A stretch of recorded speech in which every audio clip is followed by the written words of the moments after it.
Hey guys, welcome to the channel. As you see in the thumbnail, what if Uta survived and joined Luffy and fall in love and married him? Before I start, please do support for more awesome content, and subscribe my channel and like this video. Go support and follow the Icyiclo for writing that awesome fanfic, and also make sure to comment on this story. Link in the description. I suggest watching One Piece film read before reading this little fanfiction I made. There may be a few spoilers here and there. I will try to post a new chapter every day, if not then every other day. QAs will be every chapters. And go check out Tanjiro Odd and his Uta's Idol story, it's great. A day after Tot Musica's defeat, Monkey D. Luffy wakes up on the Thousand Sunny, Chopper at his side. You were all asleep for a while. Zoro says to Luffy calmly. Yeah, you were out for a whole day. Where is Uta and Shanks, he asks, still half asleep. Zoro points in the correct direction for the first time. There, the red-haired pirates sailing away in the distance, everyone surrounding a coffin. Luffy stands up shakily, still recovering from the fight. He takes his straw hat off and places it on his chest, sobbing softly as the radio starts speaking. The death of the famous and loved diva, Uta, has been confirmed by the admirals and the red-haired pirates. In the Battle of Tot Musica, the Straw Hat Pirates, the Red-Hair Pirates, members of the Heart Pirates, SD Commander, Katakuri of the Big Mom Pirates, and a few Marines, were seen fighting off Uta, as she summoned Tot Musica, the Demon King of Songs. She will be remembered as the world's best diva, and her music will be never forgotten. Please take a moment to honor the death of the insane, yet deeply loved diva. That's all for today. The radio clicks, and the world's continuation proceeds to play softly. I recall that day we played together, by the sea, just you and me. Still that scent of ocean seems to fade. Each passing day, it slips away. Chopper and Usopp, crying loudly, along with Nami and Sanji. Zoro and Frankie just hang their heads low, while Brook is sitting in the corner. So I sing an old familiar song. I hope you know the one. I will sing to call you back to me. Too bad we couldn't work together. It would have been a legendary time. I would be bawling my eyes out. That is if I had any eyes. Yo-ho-ho, I do not have the spirit to be laughing. Brook says with a huge frown on his face. Luffy takes his hat and places it on his head. It's soaked in tears. Only if we could have sailed together. I need you to hear it. Need you to believe in something out there beyond the open sea. Out in the starlight. I need you to hear it. Need you to believe it. There's a wind stirring my wing. That is always beckoning. Calling me above. Into the open sky. Music plays solo. I recall. A smile unbreakable and self-assured. Invincible. Now it hides behind the breaking waves upon the shore. Yet I see more. I'll sing every word and every note. I'll never forget it because I know it came from you. Tried my best to hear it. Trying to believe in you and me having one final goodbye. I'll see you waving. Trying to believe it. I want to believe that your song is now my song. Through your voice I'll carry on. And one day we'll fly. You and I in the open sky. I need you to hear it. Need you to believe in something out there beyond the open sea. Out in the starlight. Trying to believe it. I think I believe in that one day we'll meet again. And continue this dreamland. In the gleaming dawn. We'll wake up once again. Trying to believe it. Trying to believe in something out there beyond the open sea. Out in the starlight. Click. Worldwide. People are mourning the loss of Uta. Some specific people have it worse. Uta, Luffy screams, his voice breaking. Thud. Luffy, Chopper yells while trying not to cry. Sniffles. Wake up, Luffy. What happened to Luffy? Everyone asks while holding back their tears. Luffy lays nearly lifeless with an expression similar to the one when losing his brother Ace at Marineford. Luffy's losing his sanity. We need Trafalgar Law. Chopper screams at the crew. Go get the transponder snail in his bedroom. On it, Usopp says, panicking while running to Luffy's room. Usopp rummages through the box of transponder snails that Luffy has yet to organize. A snail with a white cap painted with green dots and a blue shell with the heart pirate sail on the side is picked up by Usopp. This must be it, he says to himself. Colic. Hello, Luffy. A man with a rather deep voice speaks on the other side of the line. Luffy passed out, and Chopper needs help after hearing Uta's song. He just fell to the ground. Please come help, Usopp cries into the speaker. What, where are you? I am on my way. We are sailing on the sea. We aren't really going anywhere at the moment. Meet me at in an hour. Okay, see you there. Usopp runs out to Chopper and the others, everyone surrounding Luffy in a circle. Is he okay? Nami asks. I can only hope so. First, his brother Ace. Now, his childhood friend that will leave a permanent scar on Luffy. Nami. Usopp says. Yeah, we are meeting Law at a nearby island. He will be taking Luffy in, and we'll see if he can help. Okay, where are we headed? She says while running up to the helm. Get ready to sail, guys. Usopp. We are going to. Okay. People, get in places. Everyone, we are going to save Luffy. An hour later, at the agreed island, the Straw Hats and the Heart Pirates begin to meet up on an open meadow. The sun is beginning to rise, revealing a beautiful horizon across the grassy meadow. The smell of dew and flowers filling the air. The Straw Hats wait anxiously underneath some oak trees, standing around Luffy. Nami is pacing in a circle, while Frankie and Usopp play chess.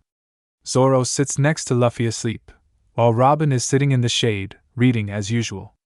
Chopper is just staring at Luffy, trying to figure out what triggered his action. Brook and Sanji stayed to guard the ship, Sanji cooking dinner for the bunch. In the distance, two people are walking towards the group, who are anxiously waiting for Trafalgar Law's arrival. Hey, a yell can be heard in the distance. Usopp and Frankie stop their game. Chopper looks up and sees Law, and a group of doctors standing across from them. Hey, where's Straw Hat? Here. Chopper moves out of the way and presents the unconscious Luffy. He has never done this with us before, so my only choice was to call you. I am glad you did. Now clear some space. Chopper nods and steps aside.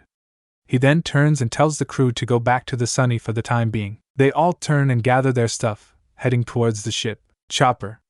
Law says, yes. You said it was directly after that Diva's song finished, correct? Yeah, does that have something to do with him passing out? Yeah, heartbreak. He will be fine. He might just be able to recover from it. He explains, poor guy. Ace, now Uta damn? Law thinks to himself. Chopper, head back. I got it from here. Yes, sir. Chopper grabs his medical supplies and starts back to the ship. Please protect Luffy. He has lost so much already. Law grabs Luffy and throws him onto his shoulder. Beepo, let's go. Right. Law and the White Bear begin their way back to their submarine. The other pirates go back to the Sunny. The Straw Hats gather around the dining table. Sanji had made dinner for the crew. At least we actually get to eat today. Zoro mumbles under his breath. We can't possibly eat all of this, Nami exclaims. Not without Luffy. Everyone's heads hang low, everyone besides Sanji and Brooks. Speaking of Luffy, where is he? The skeleton asks. Yeah, it was too quiet when you came in. Sanji states, looking at the empty seat. Law took him. Chopper says he is going to be okay, so do not worry. Right. Everyone says in unison. For now, let's eat. Rest in peace, Princess Uta. That crazy bitch tried killing us, Zoro yells. She was eating mushrooms that made her aggressive, Mosshead, so she almost succeeded in doing so. Curly brows. Zoro and Sanji insult each other head to head. Nami walks over towards the two. Bonk X, stop fighting, we're eating. Shut up. Zoro replies, getting a menacing glare from Nami. Say what now? Nothing. Zoro utters, a shiver running down his spine. Good, that's what I thought. Go sit back down. Fine. Yes, Nami Swan. The cook says, twirling in circles. For now, let Law do his thing. We will meet back on Allegia in days. A day later, very early in the morning, upon the red-haired pirates, Shanks is laying on the railing, still silently crying. A red and white coffin lays next to him, a picture of the young diva on top. We were too late. I'm sorry we couldn't save you, Uta. Shanks apologizes to the coffin. Suddenly, Shanks senses something and turns around, grabbing his sword. A dark shadow takes form in the water, slowly rising to the side of the ship. A ship full of people. A familiar presence. Luffy. Why do they have Luffy? Why would they be here? Are they after Uta's corpse? The figure emerges, revealing the Heart Pirates' ship. A man and a bear step out of a hatch. Who are you? If you are here for my daughter, I'll kill you. The man seems unfazed by the threat, standing calmly next to the bear. No need to be hostile, red-haired Shanks. I am an ally of Luffy, and I know he knows you. Let's calm down for a second and I can explain why I'm here. Ally of Luffy, how cheap shit. Law seems a little upset, but comes up with a plan. Fine. I lied. I'm holding Luffy hostage. Shanks wields his sword, letting about a small burst of conqueror's haki. Ugh. You can't take a joke, can you? Like I said, I'm an ally of Luffy. I saved him from a Kainu 2 years ago, and many times after that. Shanks lightens up a little, still on his guard. Now for why I'm here. Law points to the coffin beside the redhead. Shanks stands on the railing, releasing another burst of Conqueror's haki. I'm damn ally of Luffy. I'm capable of bringing the ING singer back to life, so stop being so hostile. Shanks' eyes grow wide. He eases up immensely. Our daughter can live. I thought she was already dead. Still, I'm not letting you take her. I'm ING trying here. I am sure Luffy would love to see her alive. Okay. Something inside Shanks snaps. His hostility vanishes, returning as sorrow. Luffy would, wouldn't he? I'm sure everyone else would too. But after that incident, she is presumed dead by the government. Yeah, if I revive her, she will lay low for a while. So if you give me a chance, I'll make the girl return. Shanks couldn't take it anymore. The thought of being with Uta again made him give in. Without a second thought, he handed Law the coffin, a blank expression on his face. I will do what I can. Meet me back on Allegia in days. That is all I should need. Shanks nods, and turns around to see Beckman, his right-hand man. He just stares at Shanks, giving a nod of approval, as he turns around, going to wake the rest of the crew. Law proceeds to move the coffin down into his submarine, closing the hatch behind him.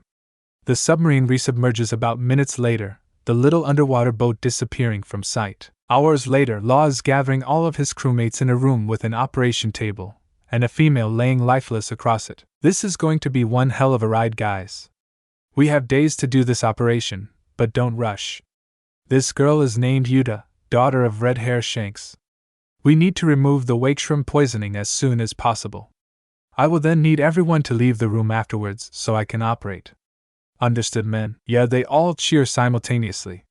Law throwing on a pair of operating gloves. Room. A giant blue domain forms from Law's fingers, covering the room. What about the boy? Bepo says, pointing to an unconscious Luffy. I will deal with him later. Focus on the girl. Put on a sea stone ring, so she can't use her powers. And the submarine stood one tired Trafalgar Law, a bear, and two bodies on operating tables. One of the humans had red and white hair, put into bunny loops. She was wearing a white gown and some socks. The man was wearing a red sleeveless jacket, with blue shorts and sandals. A straw hat laid on his face. Law slowly begins to fall asleep. He begins to drift off with a single thought on his mind. If this works, how will Luffy react? Beep, beep. Law jumps up, startled by the sudden beeping. He had drifted off into a few-hour slumber, unintentionally. How is she alive? She was dead a few moments ago. All I did was extract the wake shrimp poisoning. We haven't even fixed her body. The woman on the table began to twitch, her fingers moving up and down. She mumbled something under her breath, but Law couldn't figure it out as he was half awake. Luffy. Wah. The girl sat straight up and looked Law dead in the eyes. She was pale as hell. Lay back down. Now you aren't supposed to be alive, let alone moving and speaking. She did as she was told. She laid back down and let out a deep sigh. Law got up from the chair, set down his sword, took off his gloves, and started to the table she was on. Excuse me, mind telling me your name? He asks, wondering if she remembers. Uta. Who are you? She mumbles shakily. I am Trafalgar Law of the Heart Pirates. I saved your life. Those mushrooms made you go haywire, and you nearly died to the poison. He proceeds to walk over to a door and opens it. He grabs a vial and walks out. I will be right back. Stay there. The door closes, and the footsteps of the man fade away. Uta sits up rather fast, causing herself to faint. She had been controlled by something, and she is just now getting used to being herself again. Minutes later, Law walks back to the room, holding a glass of water, a pill, and the same vial. As he approached the door, he called to the bear, Bepo. The door. The bear complies and opens the door for his captain. Law walks into the room and sets the items on a nearby counter. Bepo closes the door behind them, guarding it. Do you plan on waking up the boy? It takes like 0 seconds, says the bear. Nah, we'll let Uta do it. Uta, who was still laying down, sat up and looked around. A boy laid asleep. A familiar straw hat covered his face. First off, where am I? Is this heaven? Wake, he said. Pirates. I love pirates. Is Luffy okay? Where is Shanks? Uta thought. A memory appears, and she can see it, clear as day, as if it was currently happening. Flashback. Red Hair's ship, years ago. Uta walks along the railing of Shanks' ship, putting one foot in front of the other. She was wearing these brown boots that folded down, a yellow dress with a red ribbon by her neck, her hair in her usual bunny loops. White headphones with light blue rings around it. What a lovely place. There's nothing. Windmill Village is a remote area of the Gao Kingdom, says Shanks. The boat ropes are pulled as they dock at Fusha Village. The girl nearly loses her balance and regains her posture. A little boy with sandals, red cargo shorts, and a white t-shirt with an X in the center is running along the dock. Stopping shortly after to catch his breath, he turns to see Uta staring at him. He states back, and an angry look begins to form. Are you guys pirates? He says, raising his fist. Yes, we are. Do you have a problem with it? As she leans forwards and goes into a sitting position, her legs dangling off the edge of the boat. If so, you can tell me. I'm Captain Shanks' daughter, Uta. Uta adds, smiling. If you're pirates, go away, says the boy, the hostile attitude lingering. Or what, are you going to fight us? Stop it, Uta, Shanks tells the girl, walking behind her. We're not here to fight. I didn't know there was such a tough sheriff in the village. He turns to tell the boy. Who are you? The little boy questions the man in the straw hat. I'm Shanks, the captain of this ship. If you trouble us, I'll make you pay for it. Uta turns to Shanks, who stands there unfazed by the threat. End of flashback. He saved me. Luffy did. He didn't seem afraid of pirates. Even as a little kid, she thinks to herself while smiling. At least someone is awake. Uta sits up slowly and turns her head. Law and Bepo are staring at the diva. She tilts her head, confused about what they mean. You may know this guy. He attended your concert. Law tells Uta. Could he be talking about Luffy? No way. Why would he be here? Must be some other person, like Gordon. Go see for yourself. She turns her head to the left. She didn't know how to react. Uta was confused, scared, sad, happy. Why do I have this weird feeling in my stomach? Why is Luffy here? Uta asks herself. The last thing I remember is talking to Luffy and his friends. Then I just lost myself. Uta finally speaks up. I know why. Law replies, looking seriously at the diva. You tried killing him and his crew, his allies, as well as Marines and innocent civilians. You attacked him after trying to persuade him to stay forever. He just was heading back to his ship for a nap, and you just started summoning these weird puppets. He didn't even punch you once, not wanting to hurt you. You even summoned Tot Musica after Shanks arrived. Law explains, what Uta exclaims. I could never forgive myself, attacking Luffy and his friends. What was going on in my mind? You were seconds away from stabbing Luffy. The pirate adds. Law walks to a cabinet and slowly opens it. He grabs something and opens his palm. A mushroom sits there, looking awfully familiar. Wakeshrooms, they allow the person who consumes them to stay awake, but will eventually die from a poison. He claims, I hurt Luffy. As I was saying, these mushrooms come with a side effect. They turn the person violent and lose control of their mind. You ate way too many of these and attacked everyone. Uta sits there, silently crying. She had no idea that she would lose herself and attack Luffy, of all people. She never knew that the wakeshrooms had a side effect of aggression. I cleared your body of the poison. Now the only thing is for you to recover emotionally. Have this. He hands her the pill and glass of water that he had previously brought in. She reaches out to grab it and sets it on her lap. She looks at the pill with curiosity. Without a second thought, she downs the whole glass of water before Law could even blink. He stands there, amazed at how she did it so fast. Two things. How in the world did you manage to drink that so fast? I thought that was only a Luffy thing. The other thing is the pill. It is a food pill, and I created it. Tastes like apple pie. This will keep you full and give you everything your body needs. Uta nods and proceeds to pop the pill into her mouth. And Law was right. It really did taste like apple pie. Her eyes glowed, stars shining while savoring the flavor. Uta feels her strength returning as she finishes the pill. I got plenty more just in case. Now, for the case with Luffy. Her eyes darkened, having forgotten her childhood friend/crush was sitting next to her, basically unconscious. She had no clue why he was there. Your song played on the radio. And your death was announced on today's news. It's like the whole world went into a quick depression. From what the reindeer told me, Luffy just collapsed after hearing the end of your song. He hasn't even moved since. She takes the time to process it, rendering what her friend was going through. I plan on waking him up. Want to be here for it? Yes, please. Uta says on the edge of breaking down into tears, now knowing what her friend went through. Just the thought of Luffy dying while trying to save her from her mental prison nearly killed her on the inside. Law walks over to the counter again, this time grabbing the vial. He looks at Bepo and signals for him to come over. The bear and Law now next to Luffy, Uta attempts to stand up to see what is happening. The doctor grabs a needle and sticks it into the vial. Bepo holds Luffy's arms and legs down, knowing what is coming. The needle, being released from the vial, is then pushed Luffy's arm. 0 seconds later, Uta now stands next to Bepo, holding a chair for support. She watches and smiles as Luffy mumbles something. Uta, he screams while throwing Bepo across the room. This scared the hell out of the three. Luffy begins to break down into tears, only thinking of her dead friend. Uta, who is behind Luffy, starts crying as well. Law just backs away, asking himself how Luffy regained his strength so quickly. Luffy, Uta whispers into his ear. Turn around. Luffy, who is still crying, tilts his head to his right, seeing a girl with red and white hair, put into bunny loops. A familiar face staring at him. All Luffy could do is stare. Uta, am I dead? Where am I? She brings her hand up to Luffy's face and curls her finger. She flicks Luffy in the forehead, which causes him to groan in pain. What the hell was the? It clicks to him that it hurt. It was real. His childhood friend was sitting right in front of him. She just giggles in response. Uta, Luffy. The two break down into tears, hugging each other for what seems like forever. They refuse to pull away. On the other hand, Law was dragging Beepo to a nearby couch and tosses him up there. Luffy somehow knocked Beepo out, and doesn't even know. Aren't you dead, Uta? She breaks the hug and turns Luffy's head to the man standing above his bare friend. Tragai, what are you doing here? It's my ship, idiot.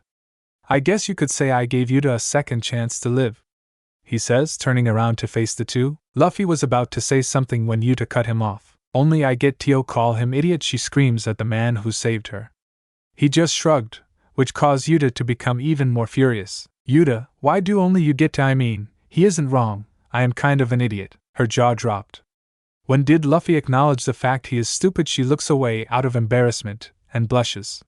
She shouldn't have said that out loud. Shishi, I am just glad that you are okay. I thought I lost another friend. I couldn't live knowing I lost you. Uta blushes even harder.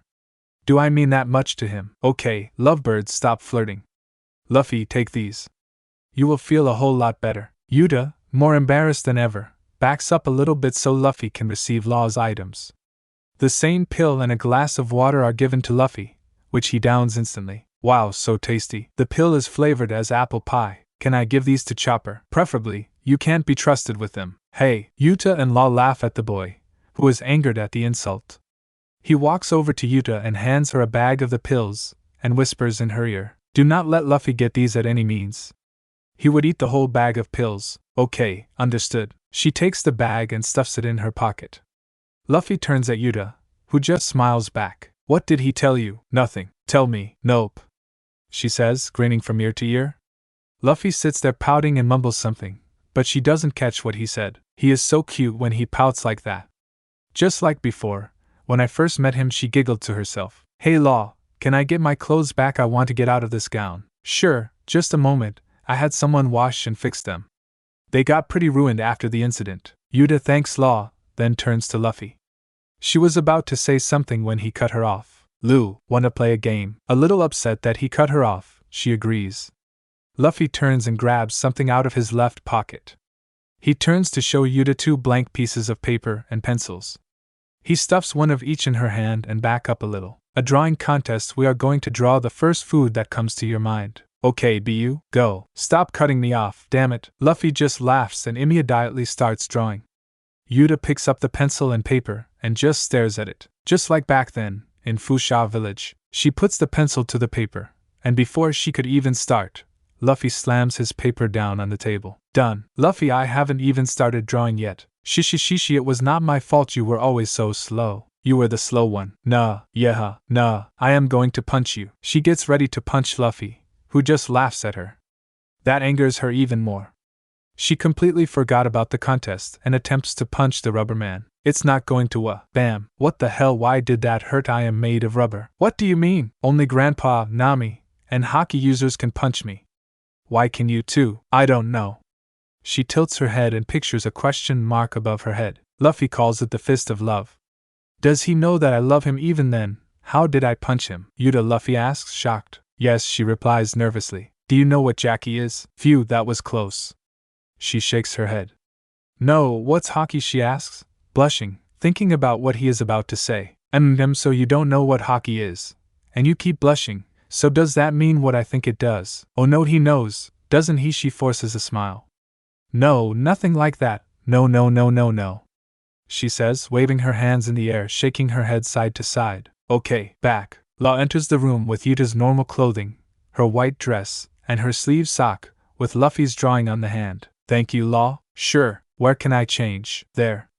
He points to a door with a shirt sign hanging from the doorknob, across from the couch where Beeple lays. One moment, Luffy. She gets up and walks to Law to grab her clothing. After thanking the Law, she walks over to the room and closes the door behind her. It was a small room with a place to put the clothing while one changed, so it wouldn't be lying on the floor. Minutes later, Uta walks out of the room, dressed as she was before. Luffy turned his head and just smiled, seeing her friend look like herself. Hey Uta, you forgot about the drawing contest. Whatever, you rushed through it anyways. I bet it looks just the same as it did when we were kids. Rude. Give me a bit to draw mine, and then we will show each other on. Okay. She walks back over to Luffy and takes a seat, grabbing her pencil and paper. Minutes later. Are you done yet? That is the 7th time you have asked.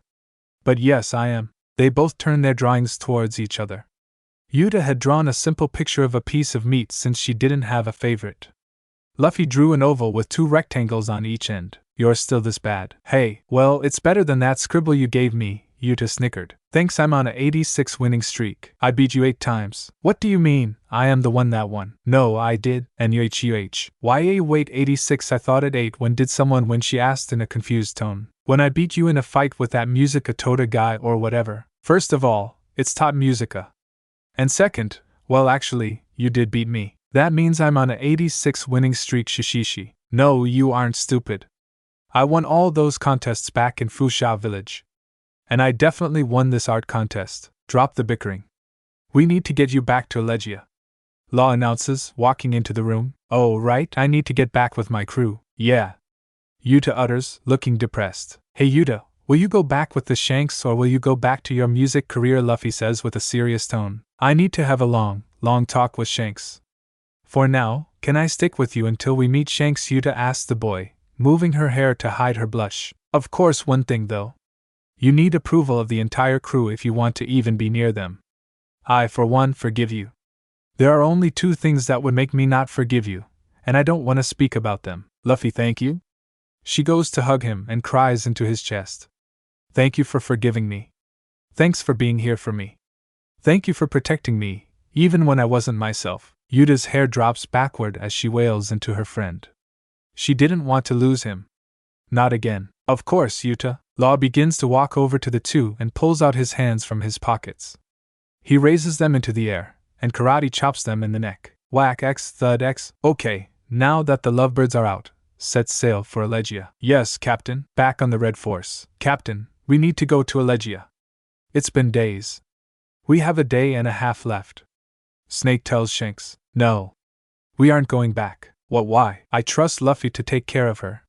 We will meet her again when the time is right. Boo. No. Fine. On the Thousand Sunny. Chopper, we're heading back to Allegia for Luffy. Gather the rest of the crew. We are leaving now. Yes, Nami. It was rather strange that he passed out of nowhere. Robin told Nami. Well, let's just hope he is okay when we get there. Okay. She chuckles. To Allegia or what's left of it. Nami says to herself. With the 2 crews setting sail for the ruins, the only thing they can do is wait. The Straw Hats have no clue that Uta is alive. Shanks does. Captain, you need to calm down. You have barely eaten or slept since we last saw Uta singing. Beckman, all I have on my mind is if Trafalgar Law brings Uta back. If only she drank the medicine. The medicine wouldn't have helped.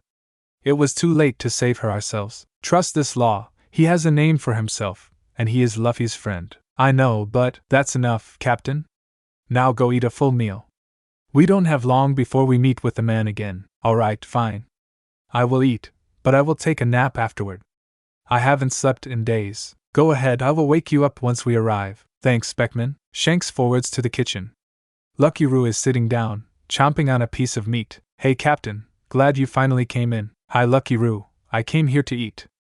We aren't going back to Allegia. What but Uta? Lucky Roo hands Shanks large pieces of meat, bottles of booze, and a bowl of grapes. Shanks just smiles at the cook, who returns in back. Thanks, Lucky. Greatly appreciated. Why aren't we going back? Uta is with Luffy, they'll be fine. Shanks turns to the door with his food in hand. It has been a while since he ate. As he walks to his room, Yassip is sitting on the stairs. He seems to be writing something in his journal, but Shanks doesn't bother him.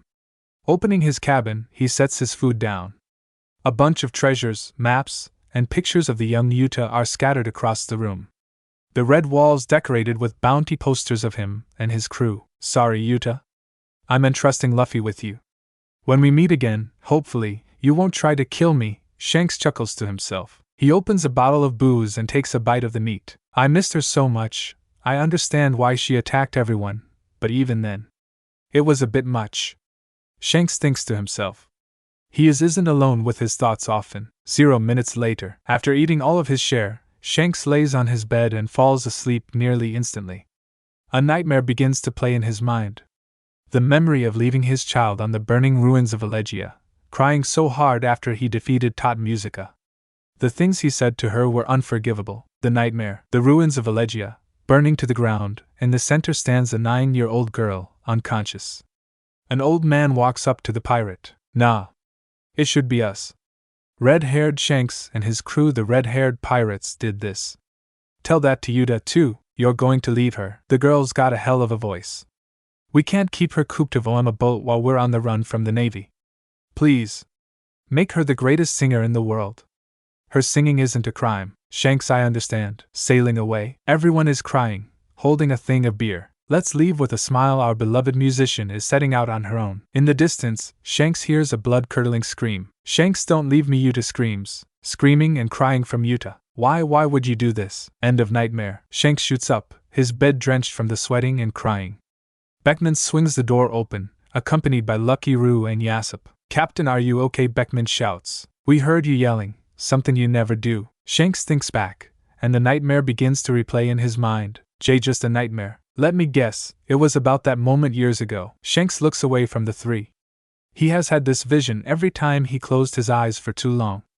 It haunted him every day for years. Yes, but don't worry about me, I am fine. If you say so, Captain, Lucky Roo says. They walk out, closing the door behind him.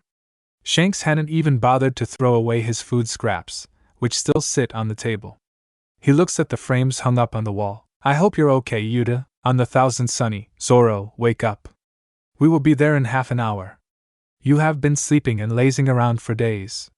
Nami scolds the swordsman, snoring. Bam. What the hell was that for? Wake up when you are told. Whatever. Are we almost there? I have been thinking about the crazy diva since we left. You mean Princess Uta? Chopper says in the background. Yeah, the dumbass who tried to fight a whole bunch of pirates and some admirals. Don't call her dumbass, Mosshead. Shut up, curly brows. I am going to kill you later. I would like to see you try.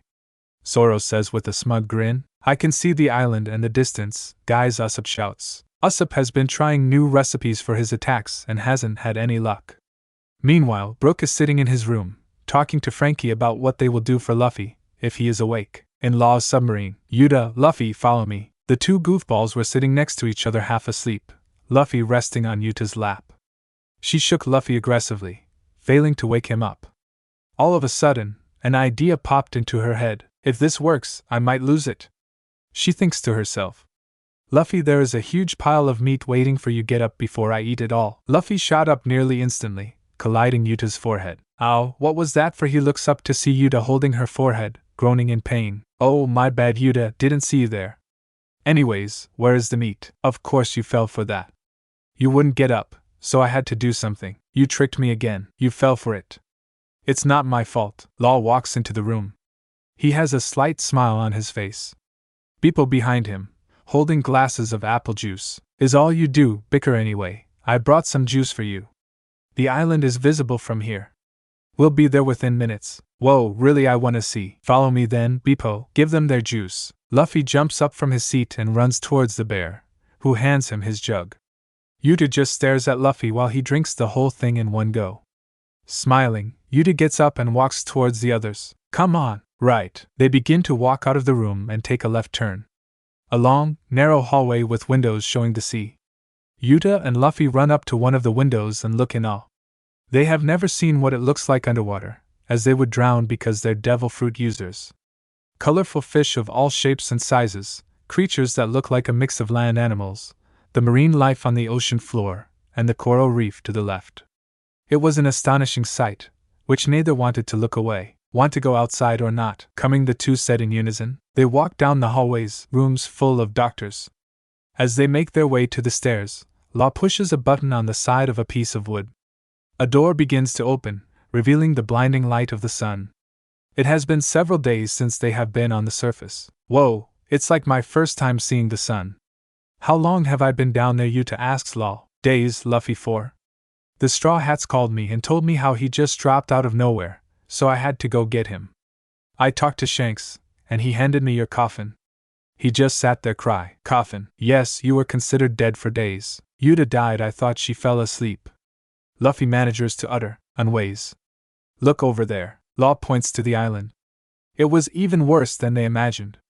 The ruins barely remained, and the place they held the concert was destroyed.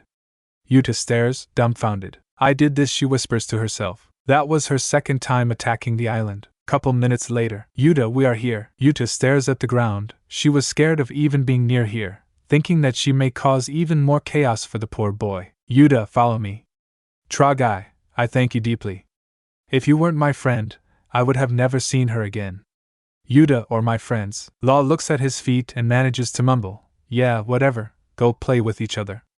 I have to make a phone call. Let's go, Uta, he yells as he grabs the diva's hand, which causes her to blush a little. Luff, gum rocket. Luffy grabs the railing with one hand and Uta with the other.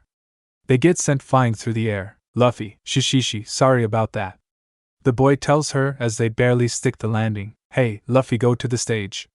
Someone is going to meet you there, Law calls out to the two running off. Law walks back into the ship, picking up a transponder snail, a snail with a straw hat. Colic, they are here. Uta and Luffy are making their way back to the place where Top Musica was destroyed.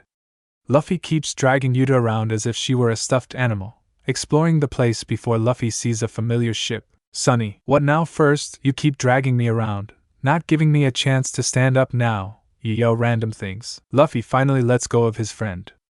He turns around and gives Uta a confused look before beginning to speak. The Sunny is my ship. Why didn't you say so? You didn't give me the chance. Fair. The diva turns to face the other way and stares at the ground. A tear runs down her cheek. Luffy, dumb as always, thinks he did something to upset her. But that isn't the case. Uta. Hey, did I say something wrong? And no, it's just I don't want you to leave me, not again. Luffy stands still, not knowing what to do. The first thing that comes to his mind is that he needs to cheer her up. Uta turns around to face her friend. She lifts her head up, and Luffy places his straw hat on her head. Luffy, I'm never going to leave you, Uta. Last time you did, I thought you died, and that isn't the first time. There won't be a thing in the world that can separate me from you. Uta breaks down into tears and falls to her knees, hands covering her face. Her loopies fall down to her back. She doesn't have any words to say, just tears. Uta, no need to cry. I am right here. Luffy attempts to calm her, as he gently goes to grab her. Uta, it would kill me for me to leave you. He looks down to his childhood friend. A serious, yet somber glare takes shape. Uta looks up. Luffy holds out his hand for the girl. Shakily, she puts hers out. The firm grasp of Luffy's hands suddenly loosened as he pulled her towards him, into a hug. Why don't you join me on my adventure, Uta? It would mean everything to me. Enjoy life and sail with me and my friends. Do you want to join my crew? Uta, who is lost for words at his proposal, nods her head and digs her face deeper into Luffy's chest. Shishishishi, it's okay. Let it all out. About 0 minutes of crying. Luffy grabs the girl and throws her on his back. The sudden movement made the girl blush, but Uta was still recovering from the crying. If it weren't for Luffy, I don't know where I would be right now. I am so thankful her is here for me. It's harder not to cry than to speak. The diva thought to herself as she starts to drift off into a slumber on Luffy's back. Shishishishi, someone was tired. I got to go to the ship now, so try to stay awake, Uta. They two start walking to the ship in the distance. Careful of his surroundings, Luffy activates second gear for extra speed. Now, going at 3 times the pace, most things became a blur. Quick minutes later, Luffy stands atop of a hill, staring down at the stage. There sat Chopper, Zoro, Sanji, and Nami. It was quiet and quite the sight from where he stood. Gear ND runs out, and he begins down the hill. Slowly, so he doesn't wake the girl. Chopper's POV. Where is Luffy? Law said he dropped him off nearly 0 minutes ago. Did he get lost? The doctor's thoughts are racing. Crunch, crack. Sanji and Chopper turn their heads towards the noise. Sanji takes a few steps forward, and Nami hides behind a rock. Who's there? Me, Luffy. Luffy walks out from behind some bushes, missing his straw hat. A couple of leaves and some dirt stuck to his clothes. His usual toothy smile struck across his face. Luffy, you're back. Where have you been? Are you okay? Shut up, he yells in a whisper. He turns around to show a young, red and white-haired female, wearing a white dress with some red lining. A pair of headphones sat on her ears. She was wearing a light blue sleeve with a weird drawing by the hand. A straw hat lays atop by her bunny-braided hair. Glad to be back, he whispers. Sanji, Chopper, and Nami gape in shock. They know who she is. But why is she with Luffy? Nami kicks Zoro in the side, causing him to wake up and groan in pain. His eyes fixed on the lady on Luffy's back, hands on his swords. That's the woman that summoned the music demon and nearly killed Luffy, right? Luffy shoots a terrifying look at Zoro. A shiver ran down his spine as he tried to scurry away. What the hell, why is he so scary? The swordsman says to himself. Show me to the ship. Now. Why yes, Luffy, Usopp says, petrified of his captain. He is very rarely seen seriously like that. Usopp starts walking, Luffy following close behind. The others follow shortly after, keeping their distance away from the girl and Luffy. Even Nami was too scared to do anything. At the Thousand Sunny, Robin and Brook are seen on deck. Robin is reading as usual. Brook's jaw drops. The sight of the person who nearly wiped out the world in a few hours sat before him, sleeping on Luffy. Chopper walks over to the two, explaining to them what he knows. The two nod and proceed to back up a little. Luffy, still carrying Uta, walks to his room, closing the door behind him. Why is she here? I thought she was dead, Brook exclaims to the others. He came back with her on his back. We are just as clueless as you, Nami says. She is so pretty, just sleeping. Lucky bastard. The cook adds. She is still dangerous. Sanji, go get sea prism rings and bring them here. Yes, Nami Swan, Sanji says, twirling away. Luffy sets the girl on his bed and tucks her in. He lets out a deep sigh. I need to talk to them all. They are so confused. Luffy stands straight and turns to talk to his crew on the deck. Moments before he reached the door, Uta sits up. Luffy, yes, where am I? On my ship. Stay there. Luffy walked out the door. Everyone immediately begins swarming Luffy. Why is she here? You kidnapped Princess Uta. Didn't she die? She tried killing us, specifically you, Luffy. Stop. They all backed away in fear. Luffy is scary when he is serious. She isn't going anywhere. Trogai saved Uta from completely dying. Same with me. If she wasn't here, either would I. Boo, don't even, Nami? Anything to say to me, he asks, giving the crew a cold stare. No. Said everyone except Zoro. Zoro, we need to talk. All right, Captain's orders. Everyone goes away. As the crew went back to their rooms, Luffy invited Zoro into his. The first thing Zoro saw was the diva. She was sitting up on the bed, staring at Luffy. Luffy, who is this? I am Roronoa Zoro, his right-hand man. I will be the strongest swordsman to ever live, replies the green-haired man, with swords at his waist. Zoro, sit down. Uta won't cause any harm. He turns to the girl who hesitantly nods. She is here to stay. She is our newest crew member. Why? We have been separated too long, clearly. She only went crazy because of those mushrooms she ate. And because she was alone for years. Uta looks away as a tear runs down her cheek. She regretted everything she did the week before. Those mushrooms she found ruined her. A second reason is because she would be an even better fighter than me. He whispers into Zoro's ear. How is that possible? You will see in time. For now, go inform the rest of the crew. Sure thing. Zoro complies by leaving the room. Luffy turns and smiles at his childhood friend. Luffy, never mind. You can tell me anything. Just forget it, if you say so. On the deck, everyone else is gathered around Zoro. I have something to tell you guys. From Luffy, we're listening. That singing lady is now our crewmate. Everyone stares at the swordsman, not being able to mutter a word. He has his reasons. Reasons that no one can go against. Everyone has something to say. Princess Uta is joining Chopper and Usopp scream in unison. Uta-chan, that devil nearly killed us. Another legendary musician. I have nothing against it. I wanted to learn about the history of Allegia, but it's in ruins. Does she know things about it? As much as I love her singing, we can't trust her. She will have to wear sea prism cuffs before I can trust her, says the fishman. Anyone have something to say to Luffy's face? Zoro remarks. The ship became silent. They didn't dare even think about what Luffy would do.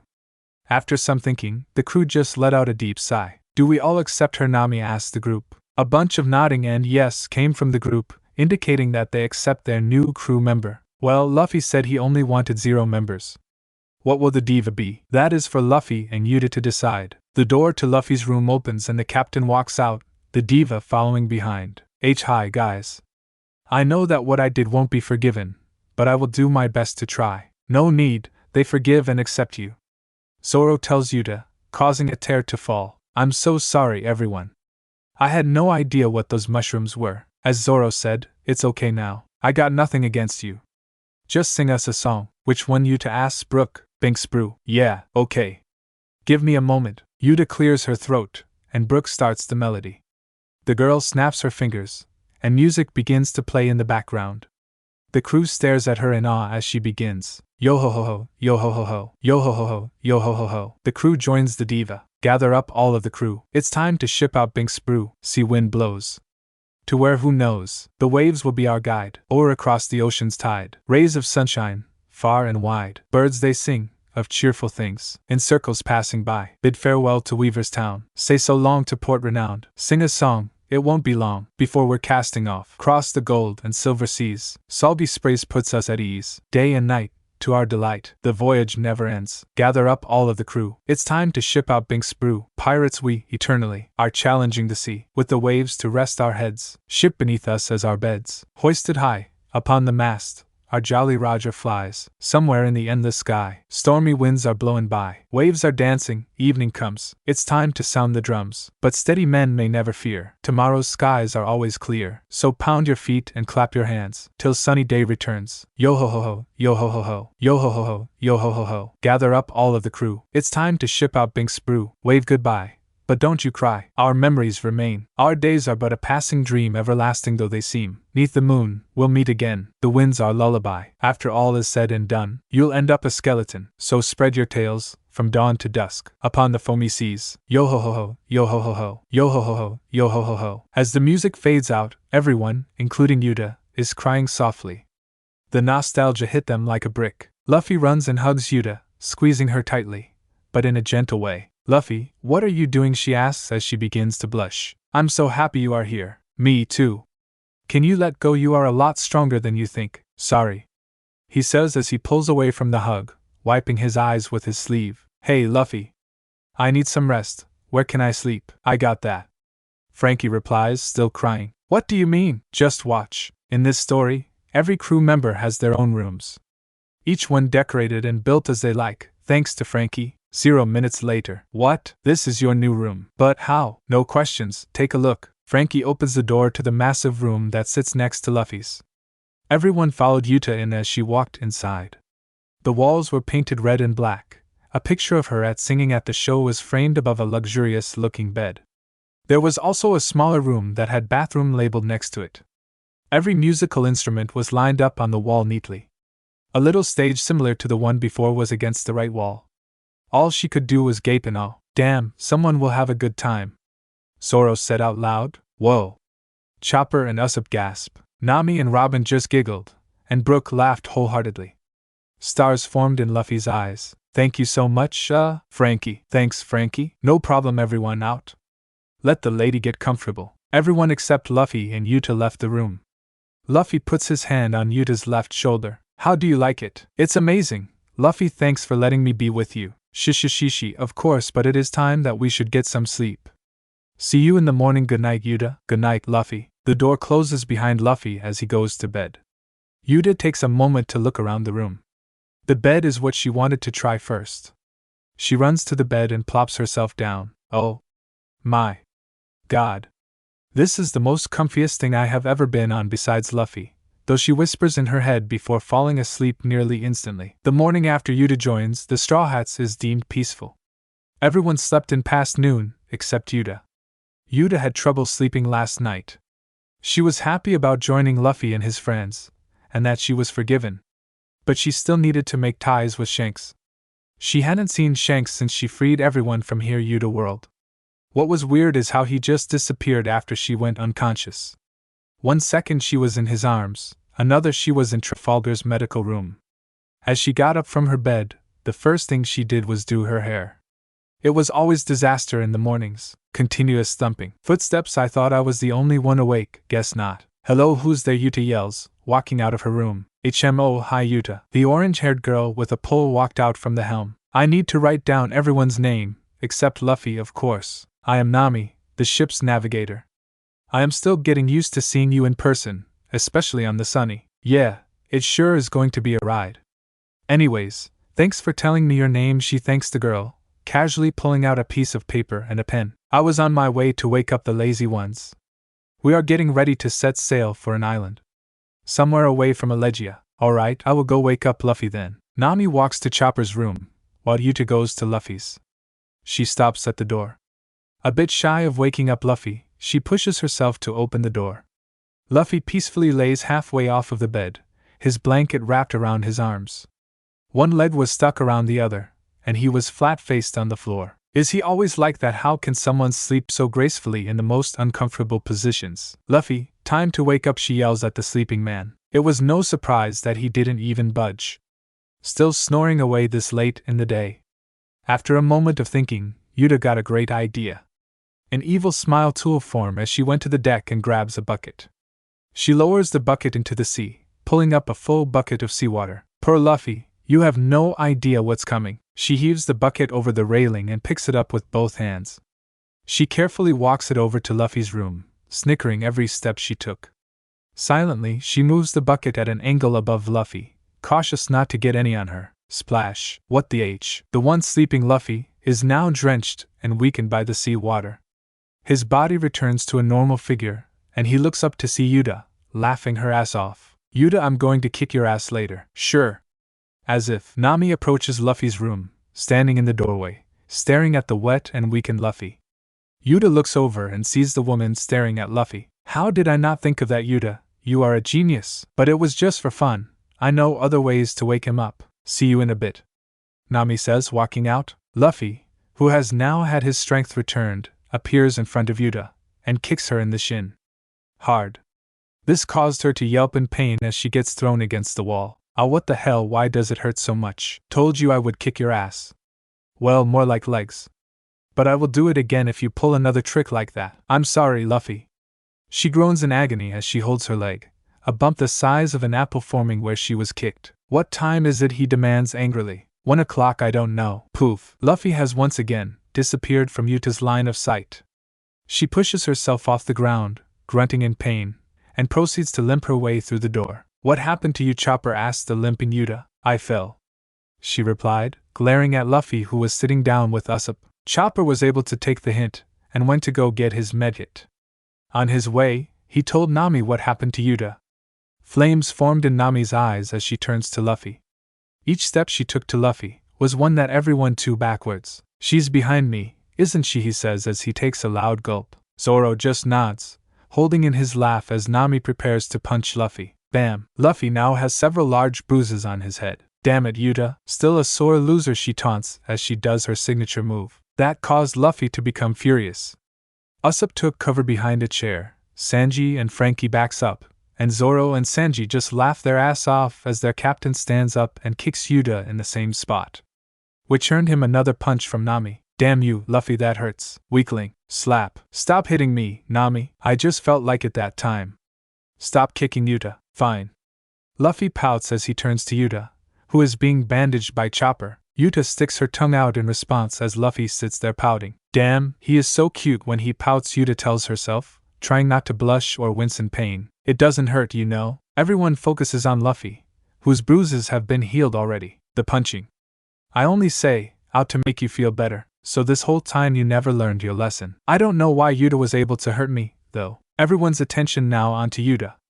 She was also clueless on why the punch hurt him back when they were with Law. I don't know either. Okay. As the two kept bickering, Usopp's eyes are distracted by a dot in the distance.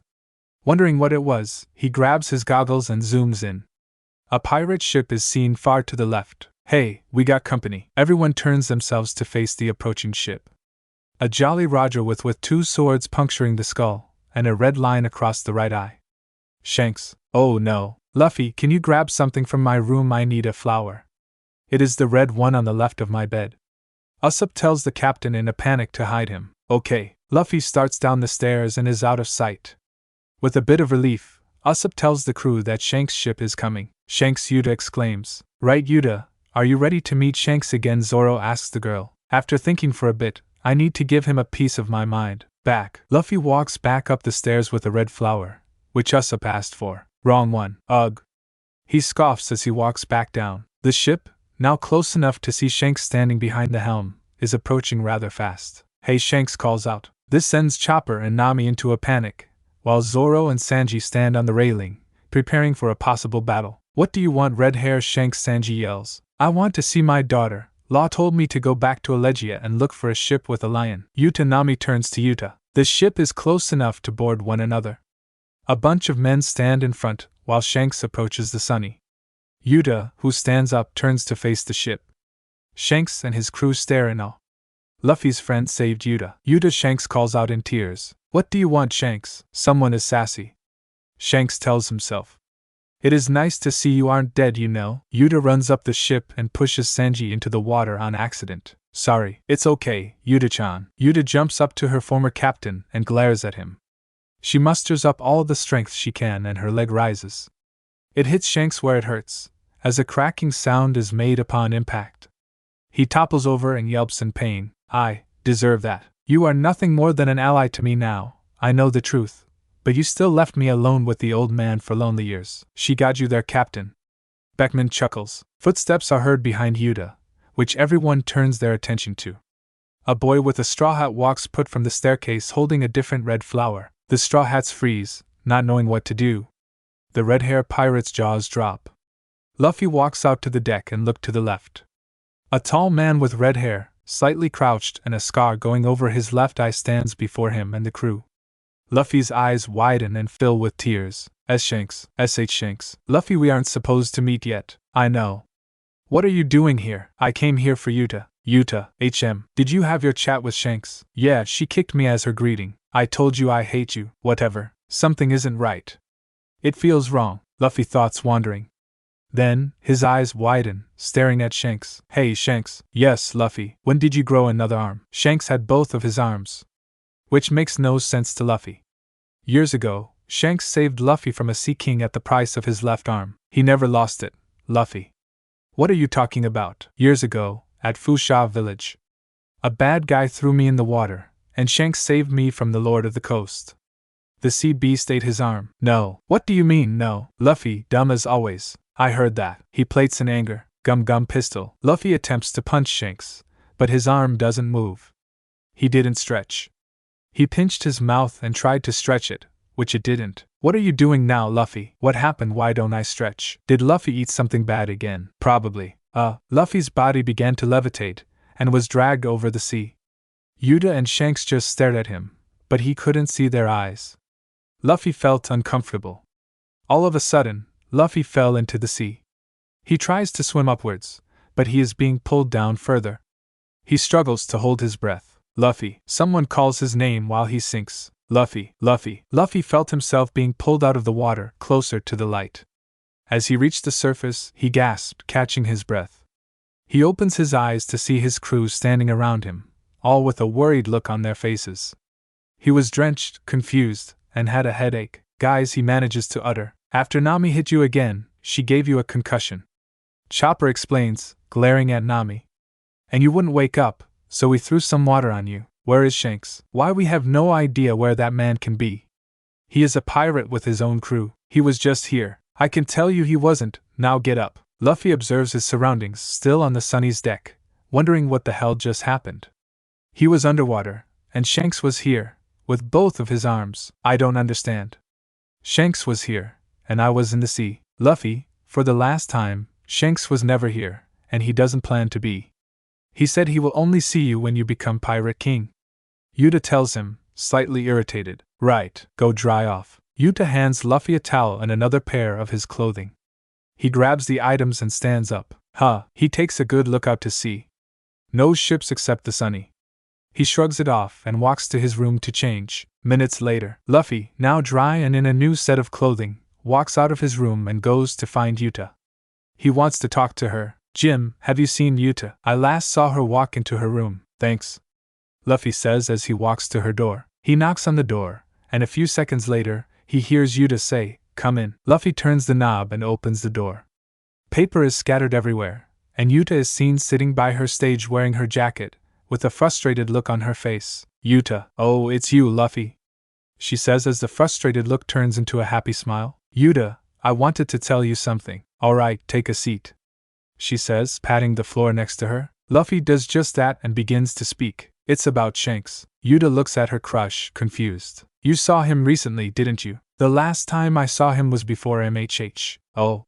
It feels like he was here more recent than that, he says with a disappointed look. Nope. With that off his chest, he feels relieved after telling her about it. Not that it was much anyway. Can you help me, Luffy? Sure, what is it? The crew, I am struggling to remember their names. Easy.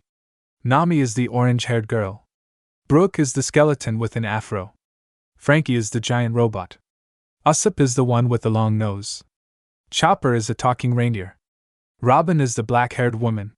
Sanji will constantly try and flirt, and will do everything a girl says. Jim is the big fishman.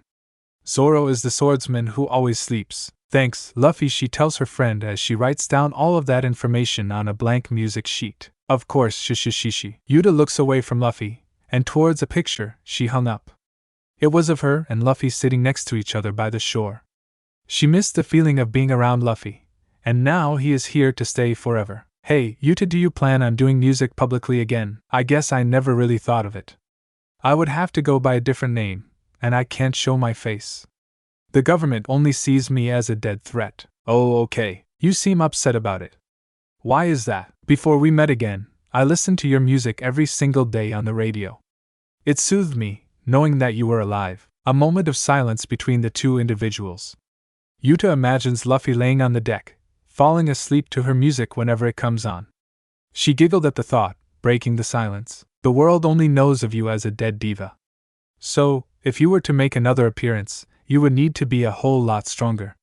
Not that you aren't already. She blushes at the compliment coming from Luffy. He was right, which was rare.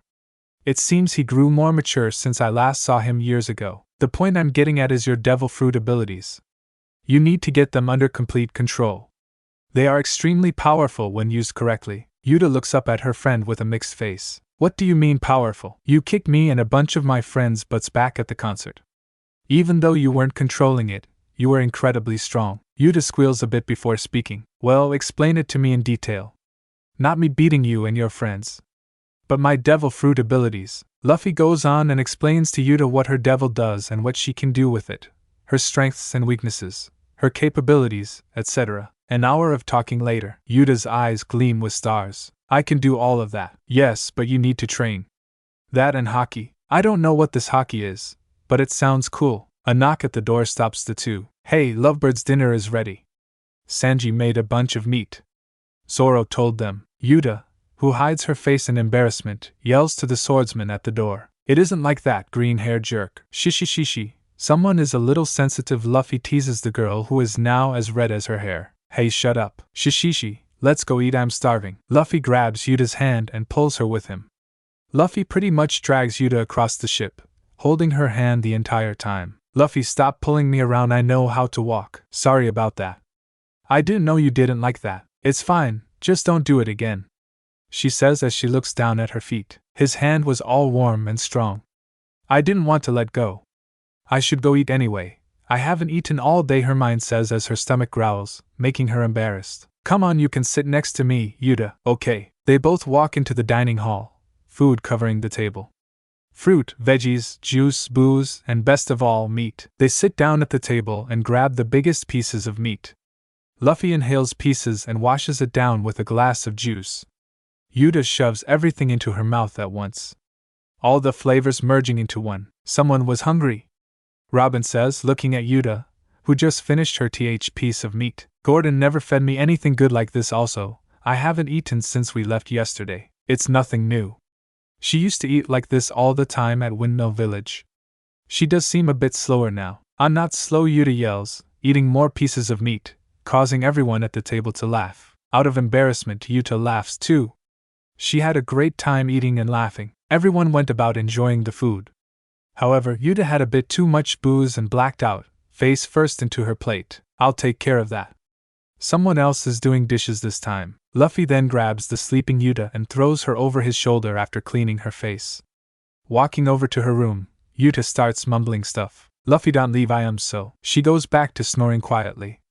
Luffy, who feels bad for the girl, tucks her into her bed and sits on it for a few minutes.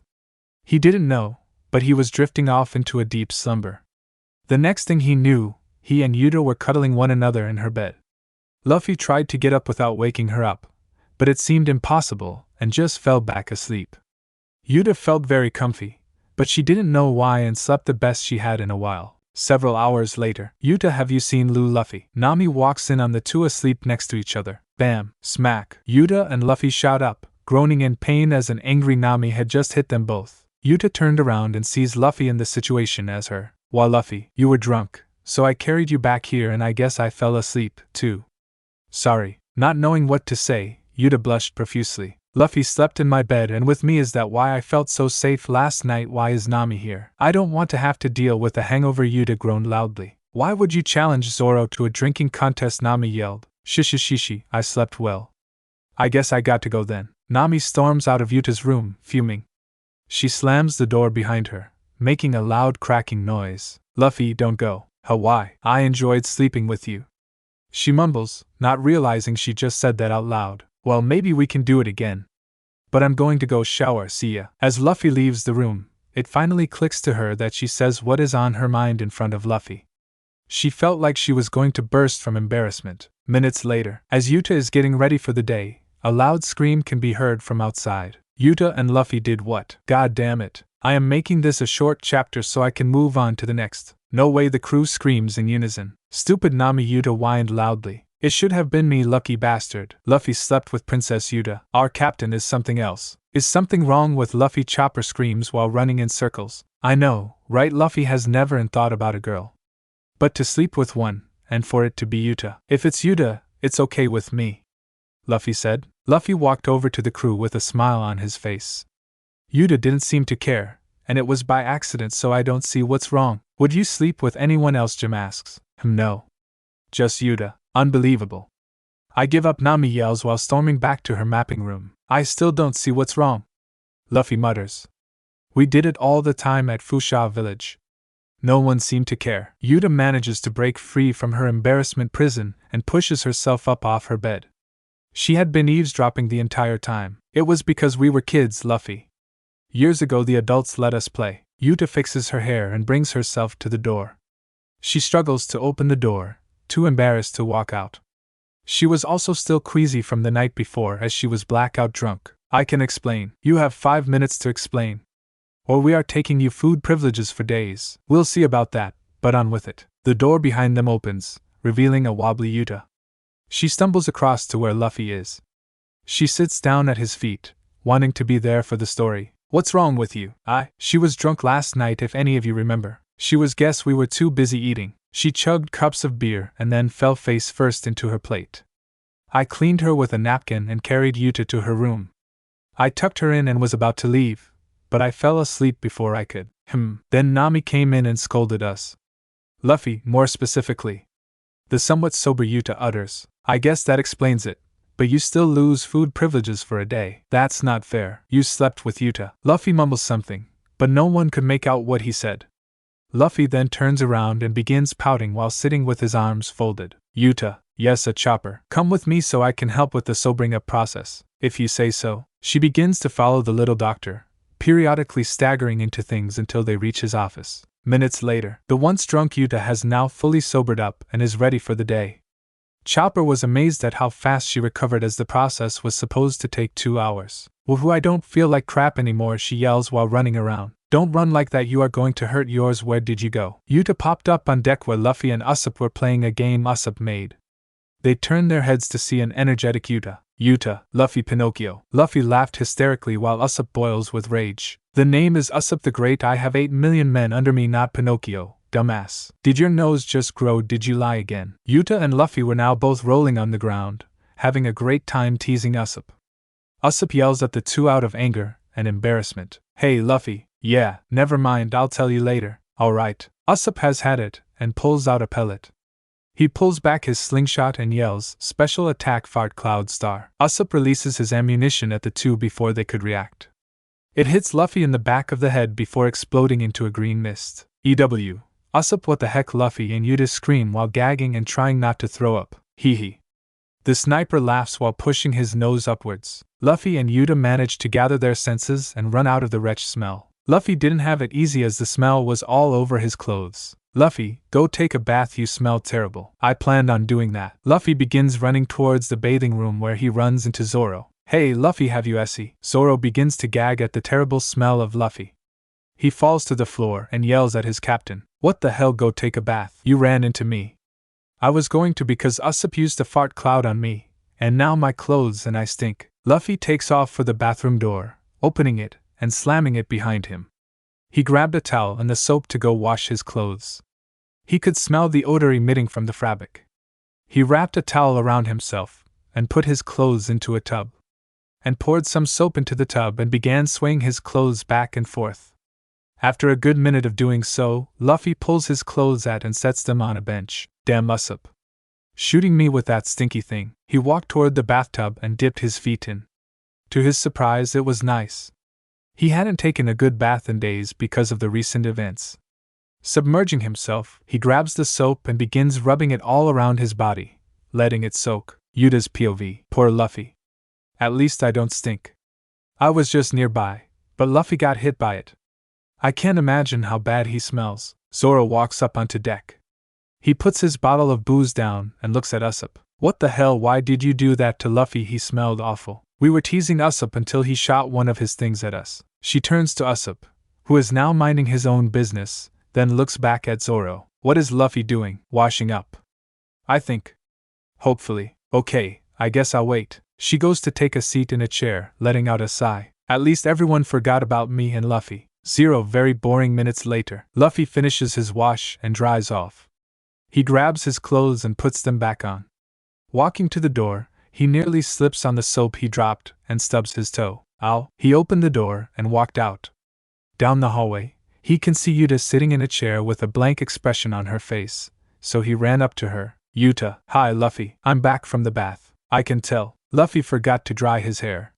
It was all messy and spiky. Uta giggled and stood up, reaching out for his head. It sucked that she was shorter, so there was more of an effort to do so. "Hey, don't you dare." Uta leaned into him, running her fingers through his dripping wet hair that smelled of flowers and fruit. "Uta, stop it." Luffy sat on the floor and began to pout, causing Uta to burst out laughing. Luffy got an idea to get back at her. He turned to face Uta, grabbed her left leg, yanking it past him. She fell on her butt, but he caught her head before it could hit the floor. "Ow, haha." Uta sat up and faced her friend. The toothy smile formed upon each other. "We aren't planning on going anywhere for a bit. Want me to teach you Haki?" A bit shocked at the sudden question, she answers. "Yes, let's go." Luffy pops up and grabs Uta by the hood. She can't do anything about it since she can't reach where his friend was. She sits her arms folded as she is dragged from her spot to his room. Robin sees this and giggles. "Uta, it won't be easy." Luffy finally lets go of the girl, who grabs Luffy's leg, causing him to stretch. Uta hadn't really seen Luffy's devil fruit, so it was a little funny to her. "Hey, let go." "Fine, teach me this Haki thingy. It took me months to get all of them down, so don't rush it." Yeah, whatever." There are 3 types of Haki: Armament, Observation, and Conquerors, which you have to be born within to use it, unlike the other 2. "Okay. If Shanks can use it, I am pretty sure I can too." Luffy then explains Haki to Uta, which takes a long time. He explains which each one does and how to train it. He then goes to demonstrate them. "Uta, punch me." "Why? Just do it." Uta launches her fist forward. Luffy's eyes glow red, and he dodges. Too slow. Again. Ugh. Uta sends a barrage of punching and kicking, but Luffy dodges every attack thrown at him. "Why can't I hit you?" Observation Haki. Luffy grabs Uta's fist and holds it in a firm grasp. The next one is Armament Haki. You can use it in 2 ways. Defensive and offensive. "Punch me as hard as you can." Luffy lets go and signals for her to punch him. Bam. "Ow, what the hell are you made of?" Uta's hand throbs in pain as she looks at Luffy, who just smiles. Armament Haki. I coated myself where you punched me. It hardens my body. Luffy hands Uta an ice pack. Now offensive. I'm going to punch this block of solid steel that I found on our way over here. Why was there a bunch of steel sitting around in the first place? Uta asked. Don't know. Anyway, here's my punch without it. Luffy punched the block hard. The ship rattled and there was an imprint of his fist on the cube. Whoa, and now with armament. Uta watched in awe as Luffy's hand turns black. The moment his fist made contact with the block, it shattered, while Uta squealed, picking up a broken shard. The last one is Conqueror's. Are you ready? Uta, who was still playing with the broken pieces, nods. Luffy looks at Uta straight in the eyes. She backs up in fear, terrified of her friend. Her heart began racing as she screamed. Wow, what the hell? Shishishi, that was Conqueror's. You didn't even do anything. You just looked at me. If you weren't as strong as you were, it would have knocked you out cold. Uta staggers in fear, bringing herself to stand with the support of her bed. This is going to be fun, Uta sarcastically grunted. We start tomorrow, see you then. Luffy says, walking out of the room. The next morning, Luffy had woken up early to start his Haki training with Uta. As he jumped up from his bed, he ran to the door and slammed it open. Luffy, what are you doing up so early? Robin asks as she puts down her book. I'm helping Uta, he chuckled. Alright, have fun. Robin giggled back. Thanks. Luffy runs back to his room to grab something. He then walks up to Uta's door and knocks. Uta, are you awake? No response.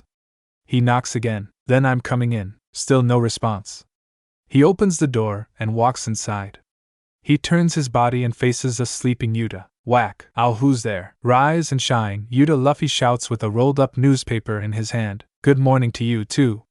Did you hit me? Yep, it's time to train your Haki. 5 more minutes. She grumbles as she rolls over. Bonk. Nope. We're starting now. Fine. Let me get ready at least. Minutes to get ready, no more. Uta forces herself out of bed and goes to do her hair. Luffy had left the room to go get a snack. Ugh, why right now? Uta finishes up her hair and puts some workout clothing on. She hadn't done this for a few years. Luffy walks back in with 2 pieces of meat and glasses of juice. Breakfast. Luffy's eyes focus on Uta, who is now in her workout outfit with her hair up in her loopies. I was gone for not even minutes. How did you get ready so fast? I'm used to it.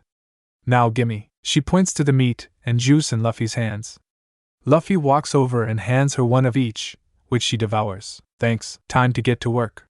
The whole goal is for you to be able to sense and dodge my attacks while blindfolded. What kind of training is that? An easier version of what I went through. Go. Uta and Luffy then begin their training session, Uta failing miserably. Time flies by as Luffy enjoys the process. Several hours later. Luffy, I can't do it anymore. I'm so tired. Pants the exhausted Uta. So take a break. Take your time to learn. There's no need to rush it. Luffy says, sitting on Uta's bed. For the last 7 hours, Uta has been training her observation Jackie. Luffy held a rolled-up newspaper in his right hand. Uta, spread out on the floor, asks Luffy how he did it. Rayleigh helped me for 1.5 years. He didn't show any mercy on me, though. Rayleigh silvers Rayleigh. Yeah. How did you manage that? Uta questions, sitting up straight. I don't know, I just did. You're crazy. Shishishishi. Thanks. That wasn't a compliment, idiot. Bonk. Ah, what was that for? I felt like it. Uta tries to strike Luffy in the knee, but he dodges with ease. It didn't even look like he moved. It's not like it was going to hurt him anyway. That was uncalled for. Ah, don't be a sore loser, Luffy taunts, doing Uta's signature move. Shut up, and that's my taunt. Bonk. I'm sorry. A bump forms on Uta's head from Luffy, hitting her. She is getting really sick of her friend smacking her with a newspaper. She stands up. Break time. I'm done for now. Did I do well? No. Luffy responds. At least try and make it feel like I did good, jerk. Luffy just laughs and walks up to Uta. He looks her in the eyes with a smile. Hey, I'm just kidding, you did good, Uta. Uta squeals and looks away, love-struck from the praise. She loved being complimented, but when it came from Luffy, it was a whole other story. Thank you. I'm going to go say hello to the crew. Wanna come? Sure. They haven't bothered to talk to us since yesterday. Let's go, Luffy excitedly says, tugging on her hand. She admits defeat. Uta lets herself be dragged by her childhood friend, even though it should be the opposite way around.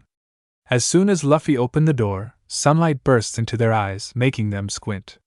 Uta's room is always dark, even when she turns on her lights. Is that where you two were? Zoro is sitting against the mast with a bottle of booze in his hands. It looked like he had just woken up from a nap a few moments ago. We were looking for you, but gave up after an hour. Yeah, me and Uta were practicing hockey.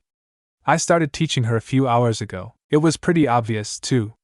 Uta was still in her workout clothing and was sweating from head to toe. She has been getting hit by newspapers for so long, it doesn't even hurt anymore. I can tell. Sanji should be making lunch here soon. Go tell the crew you're alive. Luffy darts to the kitchen, still dragging the girl behind. Luffy. Let go. Okay. Luffy drops Uta's hand and continues to the kitchen. Why does he pull me around? Good morning, where have you been, Uta? Uta turns around and sees Nami. Uta was no longer sweating, so the only inference Nami could make was that she was going to work out with Luffy. I am going to crush him. No, not like that. I wanted to become stronger so I could become a diva again. I wanted to learn about and use my several druid abilities. I wasn't able to control them back at Allegia. Nami's anger turns into a confused look. Why do you want to become stronger? You got your crush to protect you, don't you? It isn't like that. Nami just giggles while the angry Uta blushes profusely. Embarrassed, Uta starts to her room to change. As she walks inside, an urge to sing is suddenly appearing. Uta, now back in her usual dress and jacket, walks up to the stage. The thoughts of singing override her mind as she picks up the microphone. Which one should I sing? Ooh, that she says to herself, clearing her throat. Here it goes. Uta snaps her fingers and closes her eyes, not knowing what she did. Music begins to play in the background as she waited for the right time to come in. Lights, music notes, and speakers begin flashing everywhere as she begins to sing. Music for backlight begins to play. Memories so good and awful. It seems they gave me a grudge, but I have left bitterness and resentment behind me, and it is all thanks to him. Oh look, it's clowns that think they know how crushing loneliness can be. You know nothing till you come with me, and run wild, release your rage. Let the winds of wrath blow them away. Not gonna live in compliance, science. Not going to play the victim no more. Physical music notes and note staffs begin to fill the room, lashing at the walls nearby as the girl dances and sings. Time to go rage, let's punish them all for their love. I'm done trying to trust. Not gonna live in compliance, science. Gonna play with fire. Backlit by the flames. Music continues to play as the notes and staffs began to disappear. Uta was unaware of what she did. Music stops. Uta snaps back to reality and sees her room, partially destroyed. Uta opened the damn door. Crack. The door holding the straw hat's back snaps into pieces as they barge into the room. Luffy scouts the room and stares directly at Uta, who is frozen in shock as a tear runs down her cheek. The rest of the crew look around at the mess. Everything torn apart. What the hell did you do? Luffy yells. Look at the mess, Chopper says, shaking Robin's leg. Luffy, I didn't know. She cries. What do you mean? You were singing and all of a sudden we heard banging and crashing. I just started singing, Luffy. I'm just confused as you are. Singing? I think I know what happened. The tall skeleton says, walking into the room. Explain yourself, Nami shrieks at the poor girl. Nami, Uta, Brook, guys, that isn't our main worry. The room is destroyed, Frankie. On it, the cyborg runs to the destruction, preparing to fix the room up. Uta. Brook. Aquarium. Now the captain demands in a stern tone. Yes, Luffy. The two said, Uta hopping of the stage. Despite the room being a mess, Uta seemed unharmed, which slightly soothed the boy. Even though Luffy isn't all that smart, he has the second highest knowledge of devil fruits in the crew. Approaching the aquarium, Luffy tells the two to take a seat in the couch. Uta, I want to hear you talk. Uta, who is still in shock, begins to break down into tears. She had no idea what happened. Hey, don't cry. I didn't mean to be so harsh, Uta. Luffy says, sitting down and bringing her in for a hug. I'm sorry, Luffy. I don't know what happened. I just started singing in my room and then I look up and see you standing there. Resting her head on his shoulder. It's okay, don't cry. Hey, Brook, mind telling us what you think? Absolutely, I think I know how her devil fruit works, but I can't be too sure as I haven't seen it in person. Continue. I think that her powers are based on her emotions. Depending on how you sing, you will have different capabilities. For example, when you sang with aggression earlier, you destroyed the room without lifting a finger. I see, Luffy says as he turns to Uta, who seems to be lost in her thoughts. So if she controls her emotions, she can command her powers as she please. Perhaps. Uta wanders off in her mind. Thoughts racing about. Powers that work under my emotions, how does that work? Luffy feels soft. I could fall asleep right now. Don't get sidetracked. Powers. Emotions. Got it. Uta, are you okay? Luffy asks the girl, who blankly stares at the wall. She snaps out of the trance and looks up at Luffy and Brook. Yeah, sorry. I was thinking. It's okay. Did you hear what Brooke said? Yes. Emotional powers. Not only that, but the awakened version of the fruit might be able to create anything they want. So here's what I get. Musical powers based on what they feel. And the devil fruit awakening can let the user summon anything out of the Uta world. Yes. A dangerous power indeed. That is something we need to get under control. Uta, are you ready? What for? You are going to sing. We're headed for the Grand Line, and you will train your fruit. But, if anything goes wrong, the crew and I will put a stop to it. We don't have to worry about that music demon now. Luffy lets out a reassuring smile, making Uta a bit worried. Emotions are a dangerous weapon, but when paired with an unknown devil fruit, anything can become deadly. What if someone gets hurt? I already hurt you and your friends once. I can't bear to do it again, even if it's just a chance. You won't. You will overcome it. Nothing bad is going to happen. Think of it as a spar. Right. Minutes later, Uta, Luffy, and Brook resurfaced to the deck. Usopp and Chopper were sleeping against each other, Nami and Robin sunbathing, Zoro was working out, Sanji was cooking, and Jim was staring out to sea. Hey guys, Luffy Uta Chopper yells, still partially asleep. Is everything okay? You three just disappeared without a word for quite some time. Yo-ho-ho-ho, that would be because I explained to Uta-chan and Luffy about her devil fruit. Uta nods, and Luffy points to Nami. A serious look across his face, he begins to speak. We are going to the Grand Line. Usopp, go get Zoro. I need to talk to him. Alright. Quick question. Do you and Uta ha? Usopp stops mid-sentence as Uta shoots him an intimidating glare. He looks over at Luffy, who just stands there smiling. If Usopp continued his question, he probably wouldn't finish it alive. Never mind. Usopp gets up and starts up the crow's nest to grab Zoro. As Usopp opens the door, he sees Zoro doing push-ups with his feet in the air, balancing a giant barbell weighing an entire ton. Hey Zoro, Luffy wants you. Slam. Zoro drops the weight and looks over to Usopp. He grabs his towel and his shirt and walks out, pushing Usopp out of the way. What now? Beats me. Zoro wipes away his sweat and puts his shirt on. He then begins down the ladder, Usopp following shortly after. Luffy. What do you want? The swordsman asks, looking at his captain. You are going to help me and Uta train Haki. We are the only ones who've mastered it. 6. You don't decide that for me, but I guess I can help. Why do you want to learn Haki? I have my reasons. She turns away and looks at the floor. We start next week. I just thought I would give you a heads up, Zoro. Whatever. I'm going to rinse off, see ya, bye, Luffy says, waving. One reason why Uta wanted to learn Haki was to punch Luffy. Every time Luffy did something stupid, Uta used to be able to flick him in the forehead or grab his ear. Now that he is made of rubber, it doesn't affect him. Everyone, lunch is served, the blonde cook announced, walking out of the kitchen with a cart full of food. Food. Luffy and Uta yell in unison. They both dash to the tray, ready to eat. Ladies first. Luffy, Uta-chan, Robin, Nami, come take what you want. That's not fair. Uta gets to eat first. Don't be a sore loser, she says, sticking her tongue out, doing her signature move. Damn you, Luffy yells angrily, sitting on the floor, pouting. Stupid Sanji. Letting the girls eat first, he says, mumbling. Uta was the only one who heard him, causing her to giggle as she grabbed a handful of meat and sat down next to Luffy. Nami and Robin had taken their share and sat down to eat. An idea pops into Luffy's head. If he can pull this off, he won't have to wait to eat. Hey Uta, look over there, Luffy exclaims, pointing to the right. Uta falls for it and looks over to where he pointed. Chomp. Luffy had eaten all of Uta's food in one bite and swallowed it before she knew. Uta turns her head towards her friend, confused about what she was supposed to see. What the hell? Where did my food?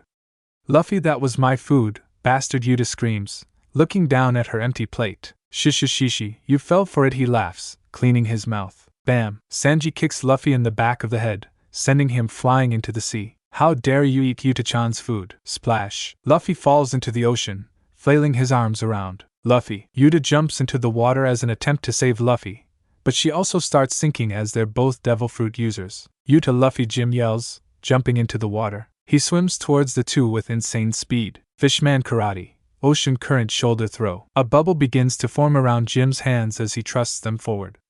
A large water current tosses Uta and Luffy back to the ship, both coughing up water upon impact. Jim then swims back towards the ship and jumps back on. You idiots, what were you thinking? Devil fruit users are so strong yet so dumb. I'm sorry, Jim. Luffy says weakly, coughing up even more water. Uta, you dumbass. Uta sits up, soaked. She begins to shake off the sea water, her strength slowly returning. Sorry, cough instincts. Are you okay, Luffy? Uta Chopper asks, panicking. I'm fine.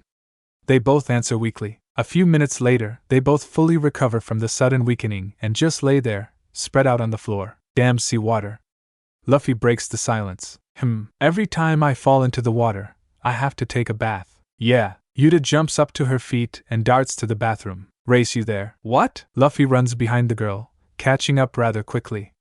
By the time he caught up, Uta had already beaten him to the door. No fair, you cheated. Still a sore loser, huh? Shut up, I won. No, you didn't. Yeah, nah. Luffy opens the door and slams it in Uta's face.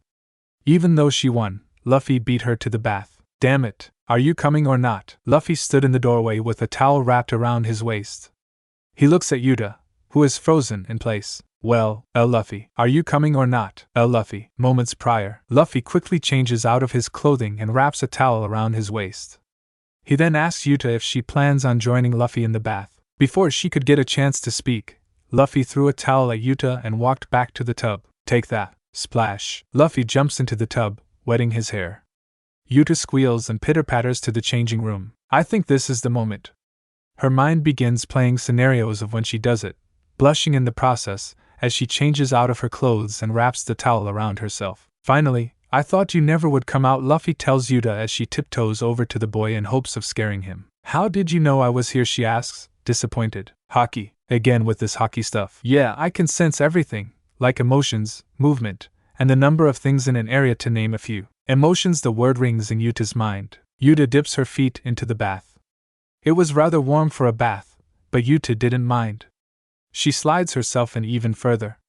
Luffy is staring at Uta, who is hesitant to get in all the way. Are you okay? You're nervous. Yeah, it's just nothing. She begins to panic a little but tries not to show it. Come on, get it, this isn't sea water, so we can be in it. Uta looks at her friend. That smile. I feel safe around Luffy, but I can't bring myself to say it. A memory takes Uta. Flashback. Fusha Village. Uta, go get Luffy. It's bath time, a green-haired woman called out while cleaning a glass. Okay, the young girl said, running out of the bar. She ran around the village, calling Luffy's name until she ran into Shanks. Have you seen Luffy? Yeah, he's over there. The red-haired captain points back to the bar where Uta just came from. I just came from there, she growls. Look again. She storms off back to the bar. She slams the door open and sees a young boy sitting on a stool. There you are, I've been looking for you. Makino said you need a bath. She grabs the boy by the hand and drags him upstairs. Luffy can't make Uta let go because she is bigger than him. Let go, Uta, he exclaims, trying to wiggle free. As the bathroom becomes visible, Uta punched the top of Luffy's head so he stops moving. Ah, what was that for? He cries in pain. Pushing open the door, Uta and Luffy see Makino standing there, filling up the tub with water. Thanks for catching Luffy for me. Makino, Uta won't let go of me. You would have run off if I did. Makino giggles and closes the door. The two stopped bickering and jumped into the bath with their clothes on. Makino had shown them that so she wouldn't have to wash the clothes afterward. Uta undoes her hair, letting it fall down and cover herself. That was the first time Luffy had seen her hair out like that as he stared in awe. The red and white streaks seem to fill the bathtub as she cleans it. Whoa. Can I touch your hair? Luffy asks, leaning forward to touch it. Don't. You dare. I'm going to leave you two alone. Don't do anything crazy, Makino teased, walking out of the bathroom. That caused Uta to blush out of embarrassment, and Luffy just laughed. I never planned on doing anything. Uta blushes at herself. Can I touch your hair now? No. End of flashback. Do you plan on getting in anytime soon? Uta, you have just been sitting there giggling the whole time. Sorry, I was lost in my thoughts. Luffy grabs Uta's foot and yanks her in.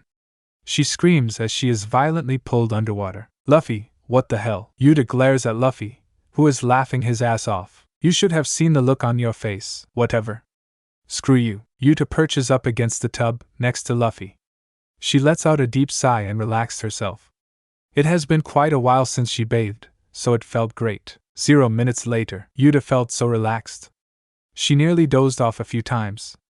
Luffy made sure she didn't by poking her in the side every so often. Luffy. Yes, Uta. She puts her head against his shoulder, making the two blush slightly. This is it. Luffy, Remember when I left to go on a voyage years ago and never came back? A puzzled and sad expression starts on Luffy. Yeah, there wasn't a single day that you weren't on my mind. I can say the same, Uta. Every day, I would cry for hours, longing to be with you.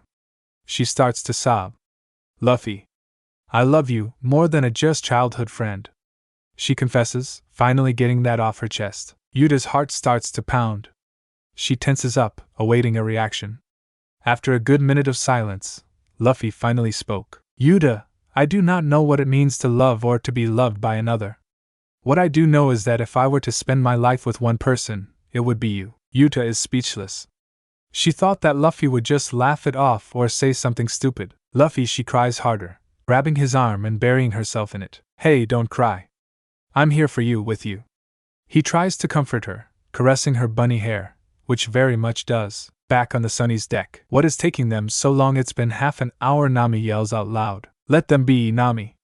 They should be out soon anyway. If Luffy did something to Uta, I'm going to kill him, Sanji screams angrily. Sanji, knock it off. Yes, Nami. Back in the bathtub. I think it's time to start drying off. What do you think? Okay. I wish we could stay here longer though. The crew is probably worried about us. Last one dried off and outside is Luz's. Luffy and Uta both jump up and run to the changing rooms where they left their clothes. Quickly, Luffy puts on his clothes and runs to the door. Uta, on the other hand, has to put her coat and boots on. Luffy wins. I win. Uta, now dressed, walks out shortly after. Her hair was still wet, so it flopped down on her back, still up in her loopies. Fine. You win. A swordsman and a reindeer walk down the hall towards the two. Luffy, where have you been? You missed it. Usopp caught a huge fish. Uta, Luffy, what were you doing? Stop running off with each other. Zoro shoots a suspicious smile. Sorry about that, guys. Me and Uta were just getting caught up with our past. He lies. Luffy, it isn't time to tell them. Don't you dare slip up. Luffy, meet me in my room, Uta says, walking away from the three. Alright. Uta closes herself in her newly fixed room. She spreads herself across her bed, so happy she confessed up to Luffy. In the matter of minutes, Uta fell asleep, peacefully dozing. Meanwhile, Luffy, Zoro, and Chopper walk out to the deck, talking about what the crew did while Luffy and Uta were bathing. Luffy kept his mouth shut. A few hours later, Luffy gently knocks on Uta's door, waking Uta up. She stumbles up to the door and opens it. Hey, Luffy stands in the doorway, staring into her pretty eyes. Hey, Luffy, she mumbles. Want to come watch the sunset with me? Uta's eyes widen. She had always wanted to see the sunset while at sea. Shanks never let her stay up past her bedtime long enough to see it. She nods her head as Luffy grabs her arm. We have time before it goes down, so I want to show you my spot. Luffy wraps his arm around Uta and holds her hand, using the other to stretch out towards the lion figurehead. As they begin to leave the ground, Uta scolds Luffy for grabbing her like that.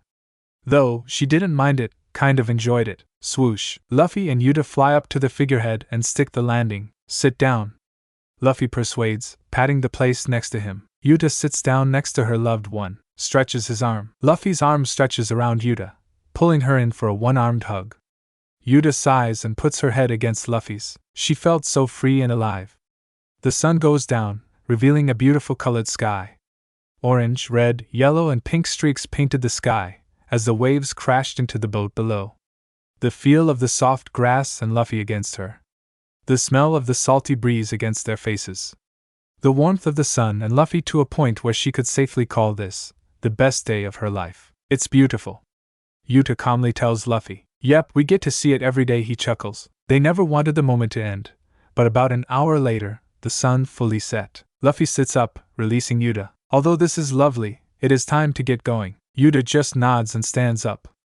Luffy turns around and gives her a big, toothy smile. His arm slowly reaches outwards, towards Uta's hand, and gently grabs it, locking his fingers with hers. Come with me. I am bringing you to the dining room to eat. Luffy, being Luffy, does something unexpected. Instead of sprinting, he decides to walk at Uta's pace. Luffy, can we do this every day? She shyly asks. Sure, if you are okay with it. The two continue to the dining room before hesitantly walking in. Luffy, Uta, everyone shouts. Hey, hi. The two take a seat at the table, filling their plates before their mouths. Oh, before I forget, Nami. Do not let Uta get her hands on the booze. We do not need a repeat of yesterday. Hey, that was unnecessary, she talks back to the captain, who just laughs in response. Sanji came into the room holding large plates. He uncovers the first one. It was a huge fish. That's the one Usopp and I caught, Chopper exclaims. Yummy, Luffy says after eating the whole thing in one bite. Bonk, 0x. Everyone took their turn, punching and kicking Luffy in the face. They were pissed. I wanted some. I caught that. Damn it, Luffy, scolding Luffy. Before they open the next one, Uta holds Luffy down, tying his hands behind his chair. The second dish is uncovered. A big chocolate cake with red and white flowers was revealed. What no fair, Luffy yelled jealously as he struggled to move. Shut up, everyone shouted seriously at once. Everybody enjoys eating delicious food as Sanji opens the rest of the dishes, which is just more meat. After everyone had their full, except Uta and Luffy, they left, leaving Uta and Luffy on dishes duty. Are you done pouting? Uta asks her captain as she untied him. Yes, I'm sorry, he replied with regret in his voice. Here. Uta holds out large pieces of meat, giving 2 to Luffy. Thanks, Uta, he thanks, scarfing down the food. Now help me with dishes. Fine. After dishes, Uta was about to fall asleep before she could even reach her room when Luffy put his arms around her.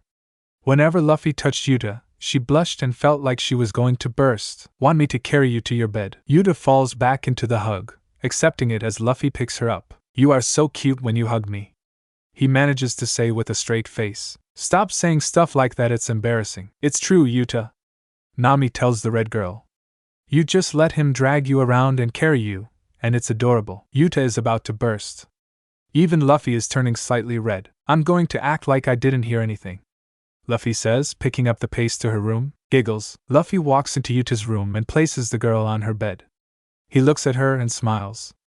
Turning around and tiptoeing away, Uta asks Luffy something. Hey, Luffy, can you sleep with me? I'll sing you a song. Luffy faces his friend and walks over to her. He takes his straw hat off and puts it on Uta's head. If you want me to, I'll take you up on that song request. Luffy, come lay down. I already know which one you want. Luffy complies and lays next to Uta.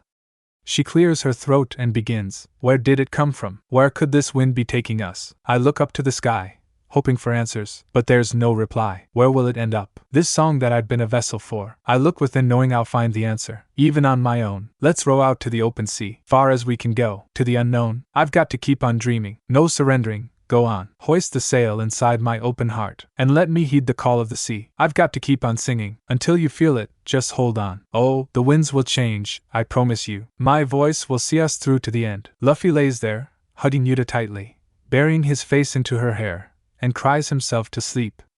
That song brings back so many memories for the two. Uta snuggles into Luffy, dozing off as a tear of happiness runs down into her coat. Early the next morning, Uta slept like a baby, and she kept pulling the blanket off of Luffy by accident. She rolls over and falls to the floor, waking her up. Thud, mumbles, groans in pain. Uta rubs her head and sits up, wiping her eyes. She blinks a few times and looks around the room. She sees Luffy on the bed she just fell off of, wrapped up in a blanket like a burrito. Uta pushed herself off the ground and stood up in front of the bed, gazing at the sleeping Luffy. No pranks this time, wake him up, her mind tells her. But Uta says otherwise, with a mischievous grin on her face. She walks to the stage and grabs a black pen. Luffy is still out cold, giving Uta the chance to doodle on him. She draws hearts and smiley faces, even signing her name on his arm. She cackles manically at her masterpiece. Now it's time for the waiting game. Distant knock. Uta turns around and throws the pen, and walks to the door. Another knock. I'm coming. Uta opens the door and sees Brook towering over her. My good morning, I would like to ask, do you want to do a duet sometime? Why not you play the violin? Correct, it is such a beautiful instrument. Yo-ho-ho-ho, thank you, I do play the violin, we can rehearse later when everyone wakes up. There was just one more thing I wanted to ask. Yes. Can you show me your panties? Why no, Uta shrieks at the perverted skeleton. A feisty one, I see. Very well. Get lost before I kick your ass. Brook scurries away from the angry Uta, who looks and sees Luffy. Is everything okay? Uta, I heard you screaming. The half-awake Luffy asks. It's just Brook. How'd you sleep, she questions, forgetting that she drew on Luffy's face. Great, that's good. Thanks for sleeping with me last night. No problem anyways. Is Sanji awake? I'm hungry. Luffy's stomach growls as he jumps up and sprints towards Uta. As he reaches her, Uta puts her foot out and steps to the side, tripping Luffy over. "Ow, Uta, what was that for, jerk?" Uta sticks her tongue out and runs away, giggling. "Come back here." They play a game of chase as Luffy tries to get back at Uta for tripping him. Gum pistol. Luffy's arm stretches out and grabs her ankles, making her fall face first. "Damn, Luffy, you didn't have to grab both of my feet," Uta yells, picking herself up. "You shouldn't have tripped me." "Stop your bickering, lovebirds," a dark figure says in a stern tone. Uta and Luffy pause what they were doing and turn their heads. A green-haired man with 3 swords walks out of the shadow and scolds them for constantly fighting. "Zoro, hey Luffy, and stop roughhousing on the deck," he tells the captain, staring at the hearts and pictures on his face. She started it, the two shouted, pointing at one another. "Whatever. I'm going to go work out for a bit, so see you later." He snickers, trying to hold his laugh in. He leaps up to the crow's nest and disappears. "I'm going to wake everyone up. I'm going to stay here. It's too early in the morning for me. Boring. I'll be back." Luffy goes and knocks on everyone's door, one by one. It's time to get up. The rest of the crew walk out of their doors.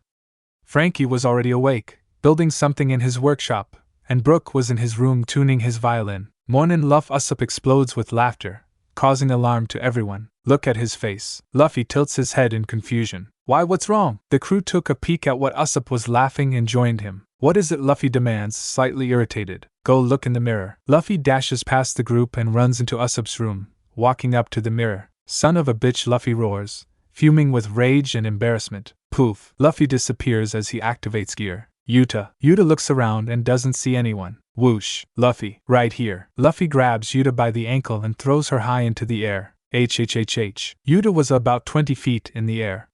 His second gear deactivates as he watches the screaming girl fall back down. Uta screams as she began to fall. The rest of the crew, including Frankie and Brook, came out onto the deck and watched as Uta came crashing down towards the ship. "Luffy, what did you do?" Chopper screams. "Just wait. Someone grab her." I said wait and watch. Luffy caught her in his arms and laughed. The look on Uta's face was a mixture of shock, rage, and fear. "Uta, was it fun?" he teases the poor girl. Uta sits in Luffy's arms, frozen and shivering in fear.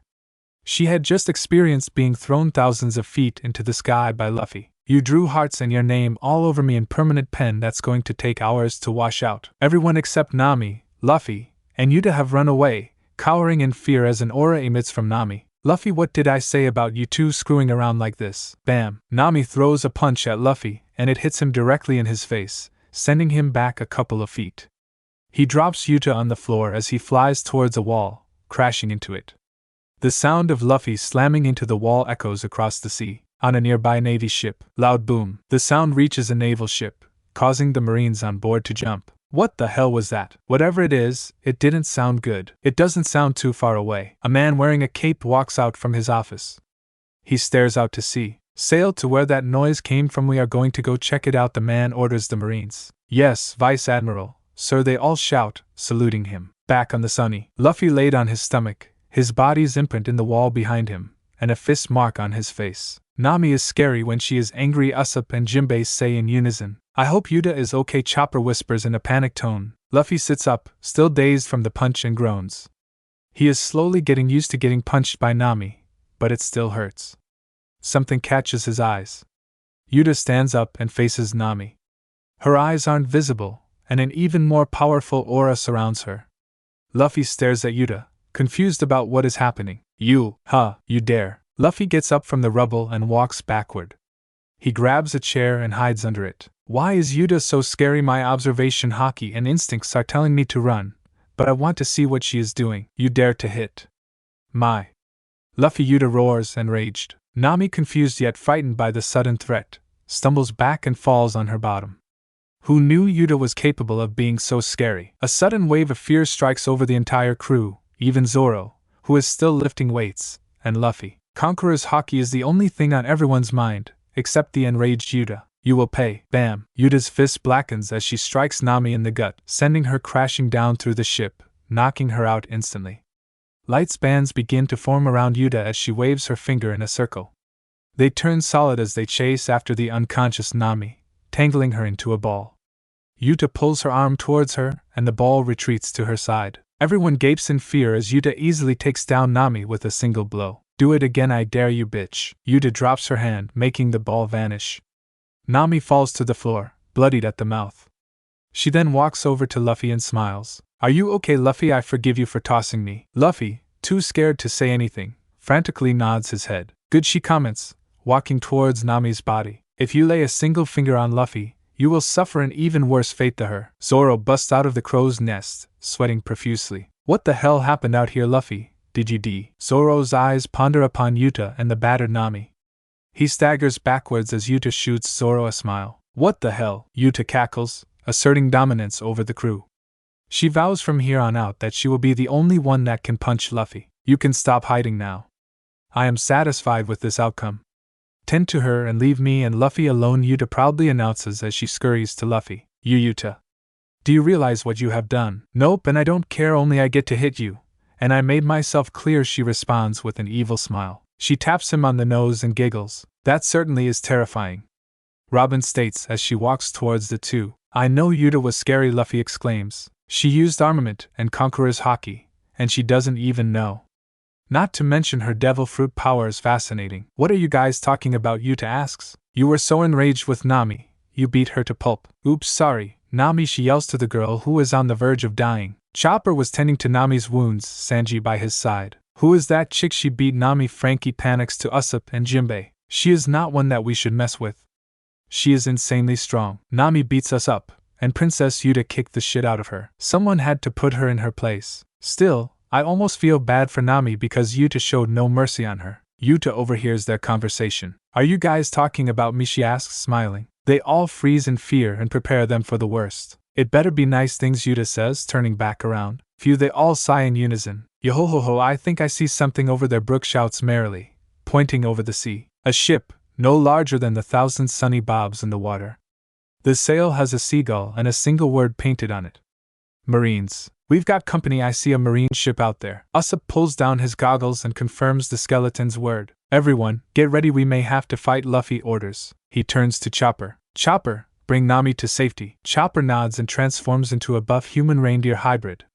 He grabs Nami and runs below deck. Luffy, what's going on? Uta asks. Marines are here, go hide somewhere. No, I want to fight. I don't want you to get hurt. Too damn bad. Now isn't the time for arguing, the Marines have found us. On the Marines ship. That's the Straw Hat Pirates ship, call and back up, the man orders. Yes, sir, Straw Hat Luffy. I have been on your tail for a while now. You can't escape this time. The man exhales a cloud of smoke. He had 2 cigars sitting in his mouth and a weird-looking sword sitting beside him. On the sunny. Uta, you don't know how to control your powers, please, back off until you do. Uta growls at Luffy, but he is right. She couldn't use her powers on command, so it wasn't worth trying to fight. Uta clicks her tongue in annoyance and decides to sit this one out. She watched the crew get ready to fight. Uta, go hide somewhere. We can't let the Marines know you are alive. But I want to watch, it's not fair, Uta complains. The last thing we need is for the world government to know that you are alive. Go hide in your room or something. Boom! A cannonball comes flying towards the ship, but Usopp shoots it with his slingshot. Luffy is right, won this one. Sorry, Princess Uta. Fine, but don't expect me to sit still next time, she hisses. She stomps her way to her room, fuming that she doesn't get to watch, let alone fight. I wanted to see Luffy fight. She pouts, arms crossed. On deck. Usopp, cover me and Zoro while we get closer to the ship. Jim, take us away from here. Frankie, ready the burstingy to fly away. Aye. More cannonballs fly at Luffy. He jumps up into the air, inflating himself and sending them into the ocean. He then grabs the edge of the railing and pulls himself back. Gum gum rocket. Luffy launches himself towards the ship, using his rubber body to stretch himself around the incoming cannonballs. The approaching ship is almost in reach when a familiar face walks onto deck. Straw Hat Luffy. Surrender now, a feminine voice yells out. Smokey, good to see ya. Thud. Luffy lands on the deck of the ship, gazing at Vice Admiral Smoker. Alongside him is Tashigi. Marines begin to surround Luffy, aiming their guns and swords at him. Why can't you leave us alone just for a week, man? There was a loud bang, and then another one, but way louder. A Marine said. Was that you? Straw Hat Smoker stares down Luffy, but without the intent to fight. Yes, why? What were you doing? Marine questions. Being beaten up by Nami. Everyone went silent. Tashigi and a bunch of Marines had a look of horror on their faces. The cat burglar Nami beats you. Yeah, she is very aggressive and hits everyone. She even broke a few of Sanji's bones one time. Shishishishi. Stop trying to distract us or else Monkey D. Luffy. Oh. Marines start charging at Luffy as he bites into his arm. He blows it up into a massive fist and jumps into the air. He moves the inflated limb from his arm to his right leg. Gum gum. Giant battle axe. Luffy grabs the sides of the ship while rotating himself forward. He spins faster, his inflated foot hitting the deck, sawing right through it. Marines fly off and or are crushed by the giant foot. He stops halfway through the ship and deflates, blowing out air, sending himself back to the ship.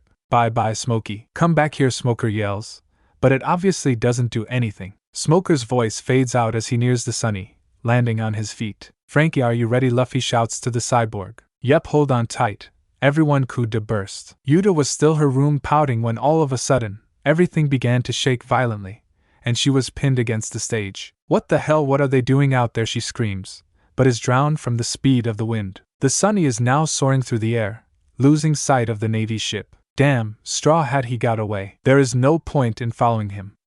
Tell the fleet to head back. Splash. The boat hits the water, and everyone begins to laugh. It was always fun when they used coup de burst. But not for Uta, as that was her first time experiencing it. She staggers towards the door, feeling like she might puke. Oh, hey Uta, Luffy says. What the hell was that? We got away from the Marines, but why was everything being thrown around? We used coup de burst. Robin giggles at Uta, who brings to turn green. Coup de be. Uta runs towards the rails and vomits. Bleh. Whoa, are you okay? Sanji and Luffy run up to Uta. I'm fine. It's just that thing made me feel all woozy. Vomits again. You'll get used to it. Just like we all did. Luffy says, trying to cheer her up. Do you need anything, Uta-chan? No. She replies, taking off her sweater so she doesn't accidentally puke all over it. She hands it to Luffy, who takes it without question. How's Nami? Ask her yourself. Chopper says, walking behind the orange-haired girl. Nami has a bandage wrapped around her abdomen, but she looks fine. Uta turns around and sees Nami, who is using Chopper as support to stand up. I'm okay. I think. Sorry about earlier. I let my anger get the best of me. She apologizes. No, it's fine. Really. I should have known better than to hit Luffy in front of you. She snickers, causing Uta to blush a little. Do it, I dare you. I'm good. She backs away a few steps. We don't need a repeat of earlier. That's what I thought. She states, grabbing Luffy's arm and pulling him closer. So are you two a thing now, or what? What is that supposed to? No, not yet at least. I have an idea on where we should go next before spending time with Uta and training with her. Luffy suddenly speaks up. Where would that be? Uta asks, genuinely curious. Whispers in her ear. Uta's eyes widen, almost tearing up. Windmill Village, she asks, confirming what he said. Yep, let's say one last goodbye to Makino before setting out for the Grand Line again. Yeah, Uta cheers. I'm sorry. Who is Makino and where is this Windmill Village? Uta and Luffy look at each other, and then look at the crew. Story time. Uta and Luffy take turns talking about their adventures and past in Fusha Village. From the time they met to the time Uta vanished. Uta also shared the time she created her victory move, showing the crew the gesture, which they got a good laugh out of. The story left the crew in shambles. They didn't say much about Uta being gone. I'll be right back, Luffy says, jumping up. He runs to his room and rams the door open. He grabs a chest from under his bed and rummages through it. Aha! Luffy grabs a glass item from it and closes the chest. He sprints out of his room, waving the item in his hand. Look, an eternal pose. Where did you get that? Nami shouts, trying to grab it from his hands. No touching, it's an eternal pose for Fusha Village. Shanks gave it to me before he left. Well, I'll be damned. What are we waiting for? Set sail for Fusha Village, Luffy yells. Give me the eternal pose first. No, I will hold on to it while we sail. It is way too precious for someone like you to be trusted with. How dare you? I'm gonna. Nami suddenly stops rambling as Uta stands behind her, sending a shiver down her spine. On second thought, you can keep it. She nervously forces a laugh. The rest of the crew's jaws drop as they see Nami backing off from going to hit Luffy. Great, let's go, we're already really close, so it should only be a day's journey. Yeah, the crew cheered. Several hours later, as the sun was beginning to set, Uta and Luffy sat in the same place as yesterday, snuggling against each other, having a great time. Sanji, on the other hand, was preparing dinner. After Uta shared with the crew about them being an official couple, he was devastated because Luffy scored before him. Nami and Robin were bathing, talking about how Uta played and teased Luffy as a kid. They both found it funny that Luffy was a sore loser, enough to a point where Uta made up her signature move. They both took turns trying to imitate it, but kept failing over and over. Usopp, Chopper, and Frankie were in Frankie's workshop. Frankie was showing off a new thing he had made. It was a mixture of a tank and an airplane. Chopper and Usopp stared in awe, repeatedly begging to try it out. Brook was sitting next to Jim by the helm.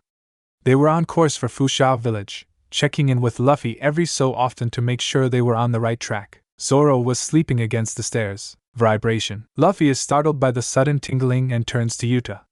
She apparently fell asleep in Luffy's lap, and she seemed happy. He starts caressing her hair, wrapping his fingers around her loopies. This day couldn't get any better. He smiles to himself. Luffy stuffs the eternal pose in his pocket, and wraps his other arm around Uta and embraces the warmth of the sun. He closes his eyes for a second and drifts off into a deep sleep. The next morning. The next day, everyone slept in, except Brook. Since he was a skeleton, he didn't need to sleep, meaning he was always on night's watch. But Brook didn't mind. It was a clam day, the salty breeze blowing against the ship, waves crashing across the ocean. The sun rising, revealing a plethora of colors. Brook hums a tune as he walks towards the helm. But something had caught his attention. A speck in the distance only seemed to grow larger as time passed. Fusha Village. Yohoho looks like we'll be arriving soon. I'll go wake the others. Brook then proceeds to go wake Frankie, Chopper, Usopp, and Jim first. Then he goes down below deck for Nami, Sanji, and Robin. He couldn't find Zoro. Everyone makes their way up to the deck. Before they reach the top, Brook puts a finger to his mouth and shushes them. He then points to the front of the ship, giving the crew all the info they needed. I'll go start breakfast then. Sanji whispers with a sigh. Let them sleep. They look so cute together. Someone go take a picture, Chopper exclaims, making sure he doesn't raise his voice too much. On it, Nami tiptoes to the mapping room and grabs a camera from a desk. She signals for the crew to follow her, as she makes her way towards the sleeping couple. Click! A beautiful picture prints out and falls to the floor. The crew stared and giggled in awe.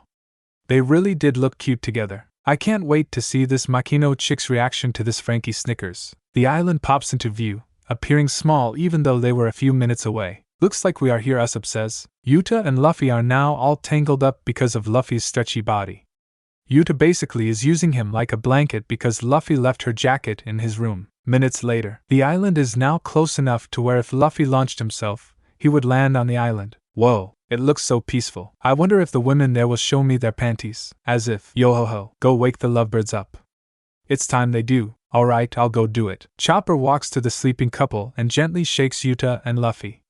Neither one even seems to be bothered by it, so Chopper resorted to plan B. He grabs a bucket of water and slowly pours it on their feet, waking them up instantly. Well, they both say in unison. Uta tries to get up but can't budge because she is tangled with Luffy. Luffy, help me. Chopper. Uta wrapped me around her, and I can't move. You too, he says, shaking his head. Untangling struggles. Finally I can move again.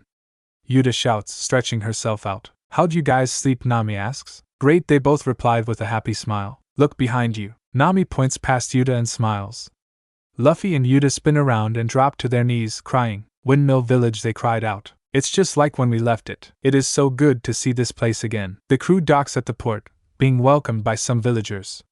No one recognized the pirates. Luffy and Uta wave and lightly cry, being back home. Luffy, you know what we are going to do first, right? Race you there. Uta and Luffy take off across the meadow, taking in the fresh air of home again. They arrive at an abandoned windmill and touch it at the same time. I win. No, I did. Me. Shut up. Luffy suddenly tells Uta, making her become irritated. Luffy walks inside and climbs to the top, Uta following behind him. Perching on the window, Uta and Luffy get hit with a wave of nostalgia, nearly making them cry. This brings back so many good memories. Uta says, breaking the silence. Sure does. Luffy's comments with a smile. Uta leans her head against Luffy's shoulder. In response, Luffy put his arm around Uta's side and hugged her. The two sit there for a long moment. We can come back later. We should go back with the crew. There is someone we need to say hello to. Uta tells Luffy. Makino. They both whisper. The crew. This place is awesome. Everyone is so kind and peaceful. They were lucky to grow up in a place like this. They sure were. Nami walks up to a villager, a young woman with dark green hair. She was wearing a white blouse with a brown apron strapped to her. Are there any shops here? Nami politely asks. Just food markets. The only shops are in the Gao Kingdom, she replies with a smile. Thanks. Nami smiles, but she turns around and scowls, not wanting to travel that far to shop. Sanji was having the time of his life. There were so many different fruits and fish here. Not only that, but the women here. So many pretty ladies, he shouts, twirling in circles. Zoro was walking with Usopp and Chopper, but got lost. Frankie, Robin, and Jim stayed on the ship because they didn't want to go out there and disturb the villagers. Uta and Luffy. The two were making their way back to the village, walking happily while holding hands. I wonder how she is going to react. I can't wait, let's hurry. They start sprinting, entering the village. They spot Usopp and Chopper walking around, and they wave. Hey guys. Hi. We're going to meet someone, don't get lost. Alright, see ya. Uta grabs Luffy and pulls him around. They stop in front of a building. It was called Party's Bar. Uta and Luffy stand in front of the bar that they long to see again. Memories begin to flood the two's minds, overwhelming them. The couple were hesitant to walk in, trying to focus on what's in front of them and not in their minds. This is it, Luffy. It's time to go say hi to the one we deeply owe. Yep. No more waiting. Let's go. Luffy and Uta put their hands on the door and swing them open. It hasn't changed a bit since we last saw it. The walls had pictures hung up along it, pictures of Makino, Shanks and his crew, Uta, and Luffy. The floor was still a dark laminate wood that was soft to touch. All the chairs to the tables have been pushed in, making the whole place look clean. The only thing they care about was the place Uta and Luffy had sat in every single day, the front bar. It really hasn't changed except for the few flower pots that lay along the table. Luffy rushed to the front bar, took a seat, and spun around in the chair, merging Uta giggle. She, too, took a seat next to Luffy, resting her head in her hands. I wasn't expecting visitors so late in the afternoon. Welcome, a feminine voice greeted the two. A green-haired woman wearing an apron and her hair up in a yellow bandana walked out from behind the counter. The couple gaped in awe as she revealed her face. She hadn't aged a bit. What can I get ya? Just some juice would be nice, please, and thank you, Uta quickly answered in a panic. And for you, Makino asks, turning to Luffy. A glass of milk would be fine, please. Luffy answered, also panicking a bit. Makino giggles and walks back behind the counter, returning shortly with their requested drinks. Here you go, she says, handing them their beverages. Thanks, they say in unison, proceeded to down the drinks. Done, they both announce, slamming the empty glasses on the table. I win. No, I did. Nah, yeah. The two begin to argue over who finished their glass first.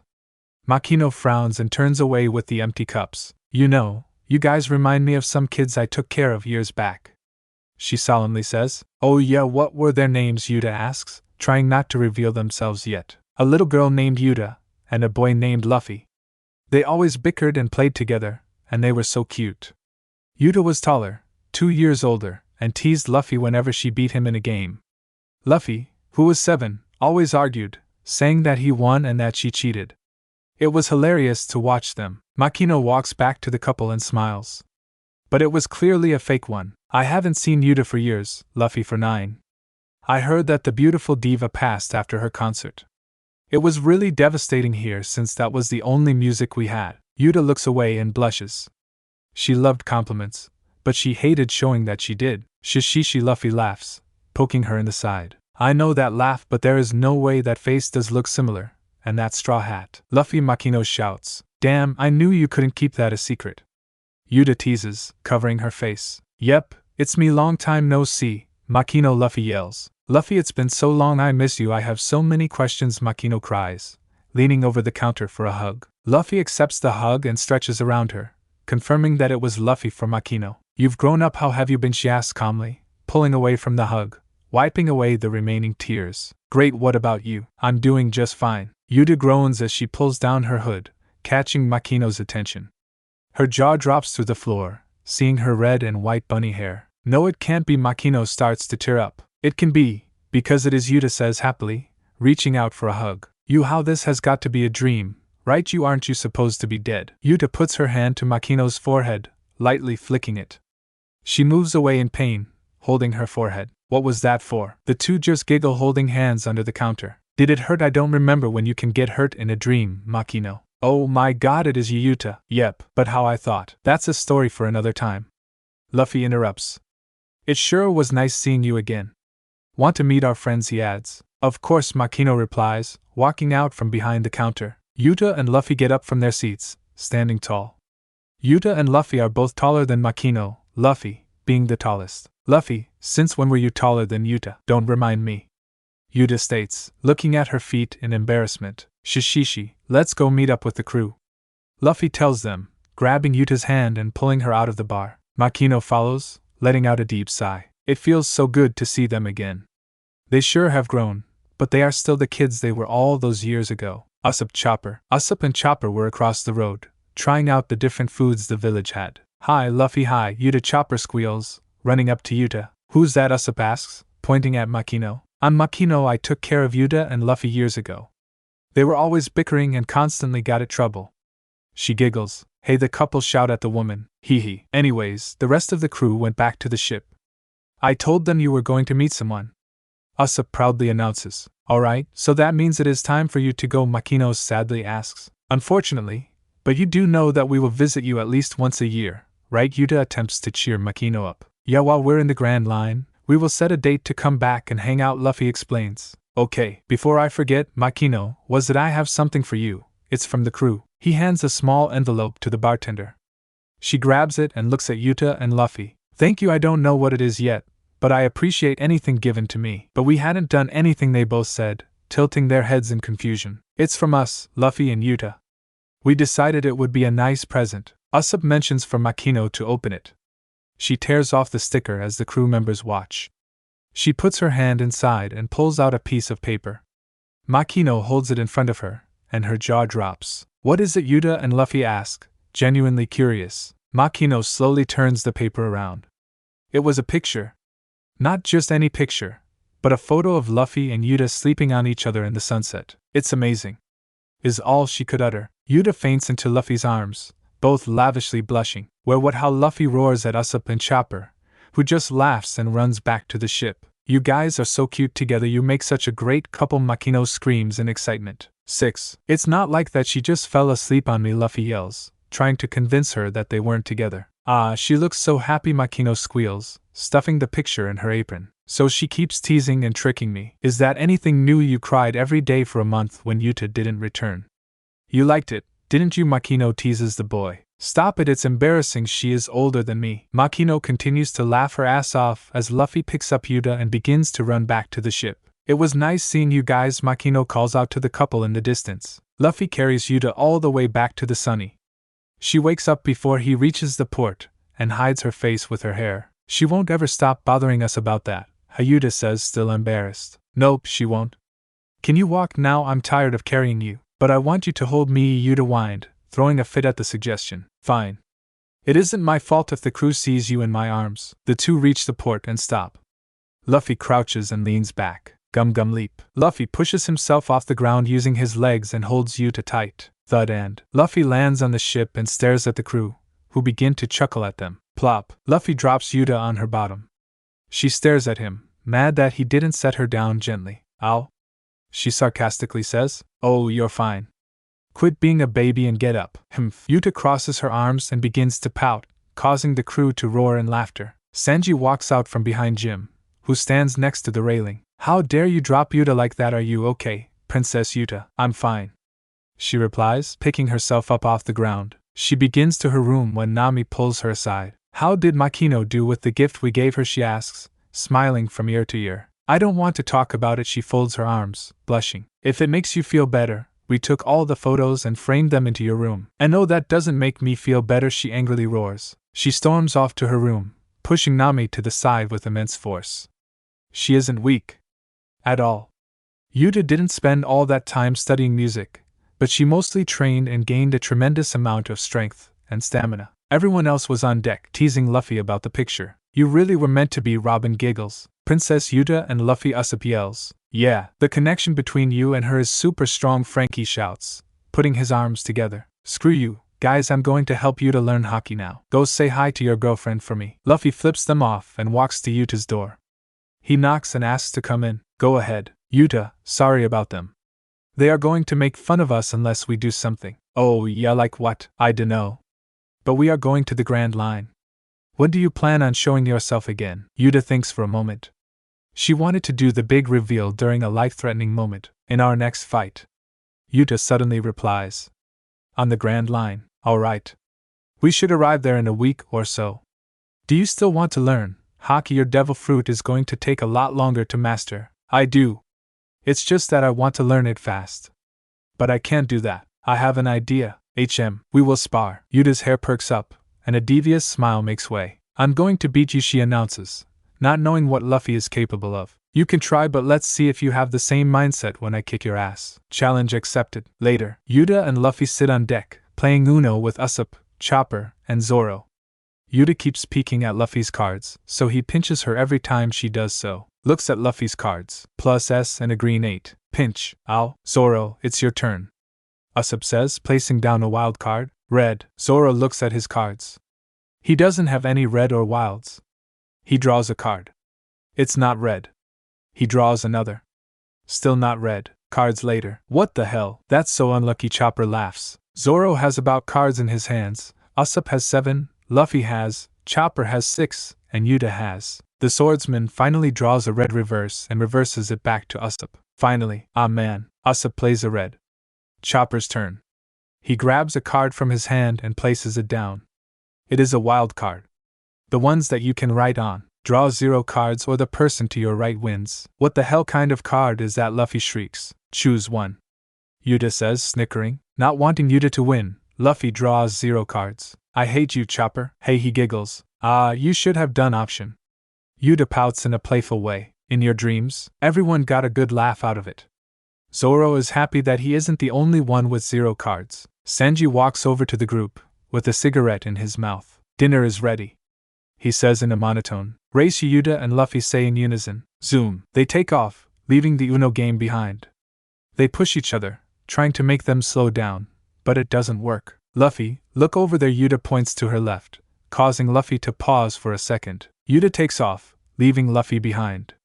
As she reaches the door to the dining room, Luffy catches up and pushes her. Hey, you cheated. Don't be a sore loser, she teases, doing her signature move. You suck, he growls, pushing her. Luffy runs inside the dining room and takes a seat.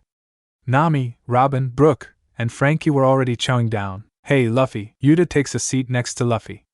She nudges him and points to a piece of meat. Can you grab that for me? My arms are too short. Fine. Luffy complied and stretched his arm.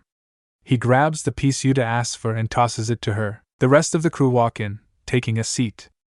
Everyone grabs food and hastily eats it. You know, Chomp, I think I learned something about my devil fruit, Uta states, chewing a mouthful of food. Oh, yeah, Chomp, what did you learn? Luffy asks, also eating. That, Chomp, the stronger my feelings are swallows, the stronger it becomes. You should try using it. I don't know. What do you guys think? She turns to the crew, grabbing another piece of meat and shoving it in her mouth. I don't see why not, Robin says. Sure, Chopper exclaims, wanting to see Uta use her powers again. Just try not to kill us. Zoro jokes, taking another sip of his booze. We should probably have Chomp sea stone cuffs and some sea water ready, though. Usopp adds, I'll go get those. Sanji grunts, wanting to enjoy his food. Uta stands up and grabs Luffy. She tries to drag him away from his plate, but his arm stretches. Come on, Luffy. We need to go. But I'm eating, he whines. Grab your plate, dummy. Luffy grabs a whole bunch of food and stacks it on his plate. He follows Uta out onto deck and watches as the crew gets the items and brings them to Uta. So how do I do this? She asks out loud. Try singing No, the Uta World, Luffy shouts. Which song should I sing, guys? I like the fleeting lullaby one. How about that? Nami suggests. Alright, here goes nothing. Uta clears her throat. They all take a seat on the deck and face Uta. She pulls a tone dial out from her dress and clicks the button.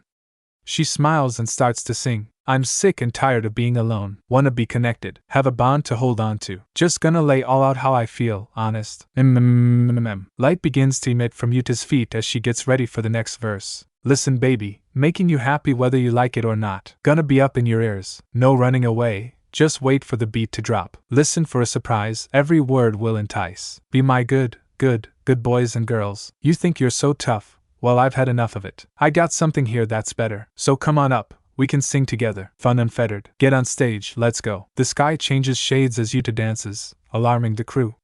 They get ready to suppress Uta as she begins the next verse. Laughs. Hey, hey, wanna make your day. Do my thing loud and proud. Hey, hey, no shame in what I create. I got this down. Everything's exactly how we want it. This is a utopia, haha. Been a long time coming now. It's here to stay, you can't deny. It's a miracle of mercy, you can't stop it if you try. I know it's possible, I'm not trying to ask too much. Luffy shouts at the crew to get ready.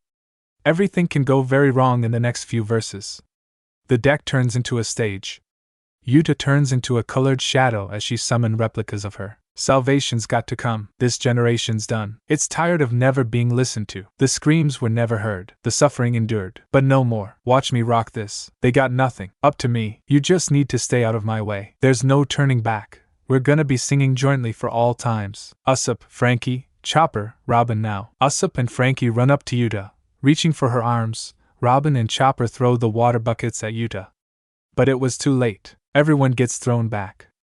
A huge wave of pressure washes over the crew as Uta begins the drop. Blowing your mind with my pace. I'm gonna bust your eardrums. Bring in the bass, guitar, and keys. Macafairy. Got nothing on me, no. Ooh, wop, let me hear you shout. Ooh, wop, wah, wah. A wave of Conqueror's Haki blasts out from Uta's mouth, knocking out the weaker members of the crew. Banish every gaslight. Let charity shine. Gotta clean up this brainwash. Don't let them tell you lies. Heads up. Let my song clear your senses. All you really need is my true voice. The song ends, and Uta waves her finger.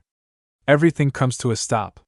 The music, the figures, everything vanishes. Damn, that felt great, Uta shouts. Welcome to Uta World. Luffy and the other conscious members struggle to stand up. The mix of pressure and Conqueror's Haki was too much, even for Luffy. What's wrong? Uta asks, tilting her head to the side. You could have killed us, Zoro yells, using his swords as balance support. Uta, Luffy pants, catching his breath. You didn't attack us. No, why would I? Everyone sat in silence, giving the girl a moment to realize it. Oh. You mean I mastered my devil fruit? You barely were able to control it. You are nowhere near mastering it, but you were able to use it on command. Jim says, you can use Conqueror's Haki when you sing. Ooh, really? Uta's eyes start to sparkle. Her hair perks up behind her, and she vibrates with excitement. We have a lot of work to do. But since we're in the Uta world, what are you doing with our bodies? Luffy asks. Nothing. I'm just gonna let y'all lay there while I look for something to eat. You just ate, Zoro exclaims, so I'm never really full. Luffy isn't either. Why is that such a surprise? Luffy is made of rubber. He literally can't be full. His body just stretches when he eats. Sanji tells Uta, whatever. Who's gonna stop me? Uta smiles and flicks her wrist. A note staff appears next to her and hits Luffy. Hey, what the hell, why can't I move? Luffy stands upside down, stuck to the note staff. Uta giggles and sits down. I can do whatever I want in the Uta World, watch. She snaps her fingers and the rest of the crew stands up. She waves her finger in a circle. Everyone walks forwards and stands next to Luffy and Uta. See, I control this place, but we can't stay here forever. I'm gonna fall asleep soon, so the Uta World will disappear. Can you let me go? Luffy rudely interrupts. Nah, I don't feel like it. Let me go. Luffy begins squirming around on the note staff. I'm not done playing with you, so you aren't leaving this place. Fine, just get me off of here. Uta rolls her eyes and claps her hands, making the staff go away. Luffy falls on his bottom and stares at his childhood friend. Wanna see what else I can do? She asks, giving a sinister smile. Uta stomps her feet and she begins to grow. She grows taller than Luffy and points at him. He just stares. Hey, that's not fair. Don't be a sore loser, Uta says, looking down at Luffy. Go back to normal, it feels weird seeing you taller than me, he roars, kicking Uta in the shin. Oh, fine. It's almost time to go, anyway. Uta shrinks back to her normal size, shorter than Luffy, and she points at Luffy. Do you promise to play with me later? I promise, just let us out now. She scoffs and taps her foot. His crew falls to the ground, Luffy shortly afters. In the real world, Uta drags Luffy to her room, setting him on the floor. He sleeps peacefully, his consciousness in the Uta world. Uta smiles and lays on her bed, kicking everyone out of the Uta world. Time to sleep, she said tiredly. Uta instantly falls asleep as she closes Uta world. It felt nice knowing she could bring Luffy in and play with him whenever she felt like it. A day later, one by one, everyone begins to wake up. They have been sleeping ever since Uta started singing. Oh. Luffy groans as he sits up. He rubbed his eyes and looked around. He was in Uta's room. Again. Luffy was getting used to it, sometimes bringing a pillow or blanket to use while he slept with Uta. Uta. Time to get up. He grunts, shaking the sleeping girl, mumbles. Uta slowly opens her eyes. She sees Luffy, way too loose to her face. Out of instinct, she punches Luffy in the face. You need to stop trying to punch me. I'm made of rubber, and you don't know Haki, right? Uta's hair was a mess. She hadn't taken out her hair before she fell asleep. I just woke up, so I don't know how the crew's doing. I left them in the dining room. They should be fine. Luffy stands up and stretches his body. He yawns and scratches his head. I had a terrible dream. You were waving your hands and put me on this sticky thingy. And then you made yourself taller than me. Luffy explains, it wasn't a dream. It was Uta World. SHS giggles. You said you could do whatever you wanted, don't get any bad ideas. I suggest training your observation and armament Haki. It would be a good place to practice. Luffy suggests, yawning again. Bad ideas? Uta devilly grins. Don't you dare. Luffy growls. No promises. If you do anything dumb, I will personally kick your ass. Uta just stands up, looking up at her friend's face. No, I didn't do anything. You were about to. How would you know? Haki, stupid Hki. Uta was going to ask Luffy if she could draw on him again, but Luffy saw this coming and denied her. Luffy sticks his tongue out at Uta. TCK Uta clicks her tongue, annoyed. I should go see the crew now. Are you coming? I would, but. Luffy hugs Uta from the back and puts on his sandals. He proceeds to walk out the door, but Uta stops him. When are we going to the Grand Line? What do you mean we should be arriving at the Reverse Mountain tomorrow? Really? Yeah, I had Nami put us on course for the Grand Line ever since we said hi to Makino. Luffy says, putting his hands behind his head. I never knew that. Uta walks over to her desk and grabs a brush. Luffy watches her as she hands him the brush and asks him to help her. Can you brush my hair for me? It gets tiring after a while. Okay. Uta sits down at her desk as Luffy stands behind her, gently stroking her hair. That feels so good. Uta moans, making Luffy slightly uncomfortable. It was a rather calm morning. Luffy kept brushing Uta's hair while he ate. Uta buried her face in her arms, enjoying the hair massage. It was almost as if her hair were actual rabbit ears. Uta could freely move it around when it was up in her loopies. 0 minutes later. Okay, you can stop now. Uta moans to Luffy, who had been stroking her hair the entire time. Luffy stops and hands Uta the brush. She picks it up and stares at it before tossing it on the desk. Thanks, Luffy. Oh, that felt so relaxing. Uta thanks Luffy. Uta was making Luffy more uncomfortable every word she spoke. He didn't like the way she said those things. You're welcome. Uta ducks under her desk and pulls out a pair of pink headphones with her name written on each earpiece. She slides them on her ears and turns a knob up to the max. Much better. Everything became so much more clear to Uta. She could hear so much better with her headphones on, and they were comfy. Hey Luffy, what's up? Can you grab me a pencil from off the stage? I need one. Sure. Luffy walks over and grabs a pencil, tossing it to Uta, who catches with one hand. Thanks. Uta grabs the white side of her hair and loops it around her hand. She takes the pencil and shoves it in, holding the loop in place while she did the same with the red. Then, she ties the two together, making the rabbit ears. Now that's done, she pulls out the pencil and replaces it with a hair clip, clipping the two loops together. Her remaining hair falls down past her shoulders.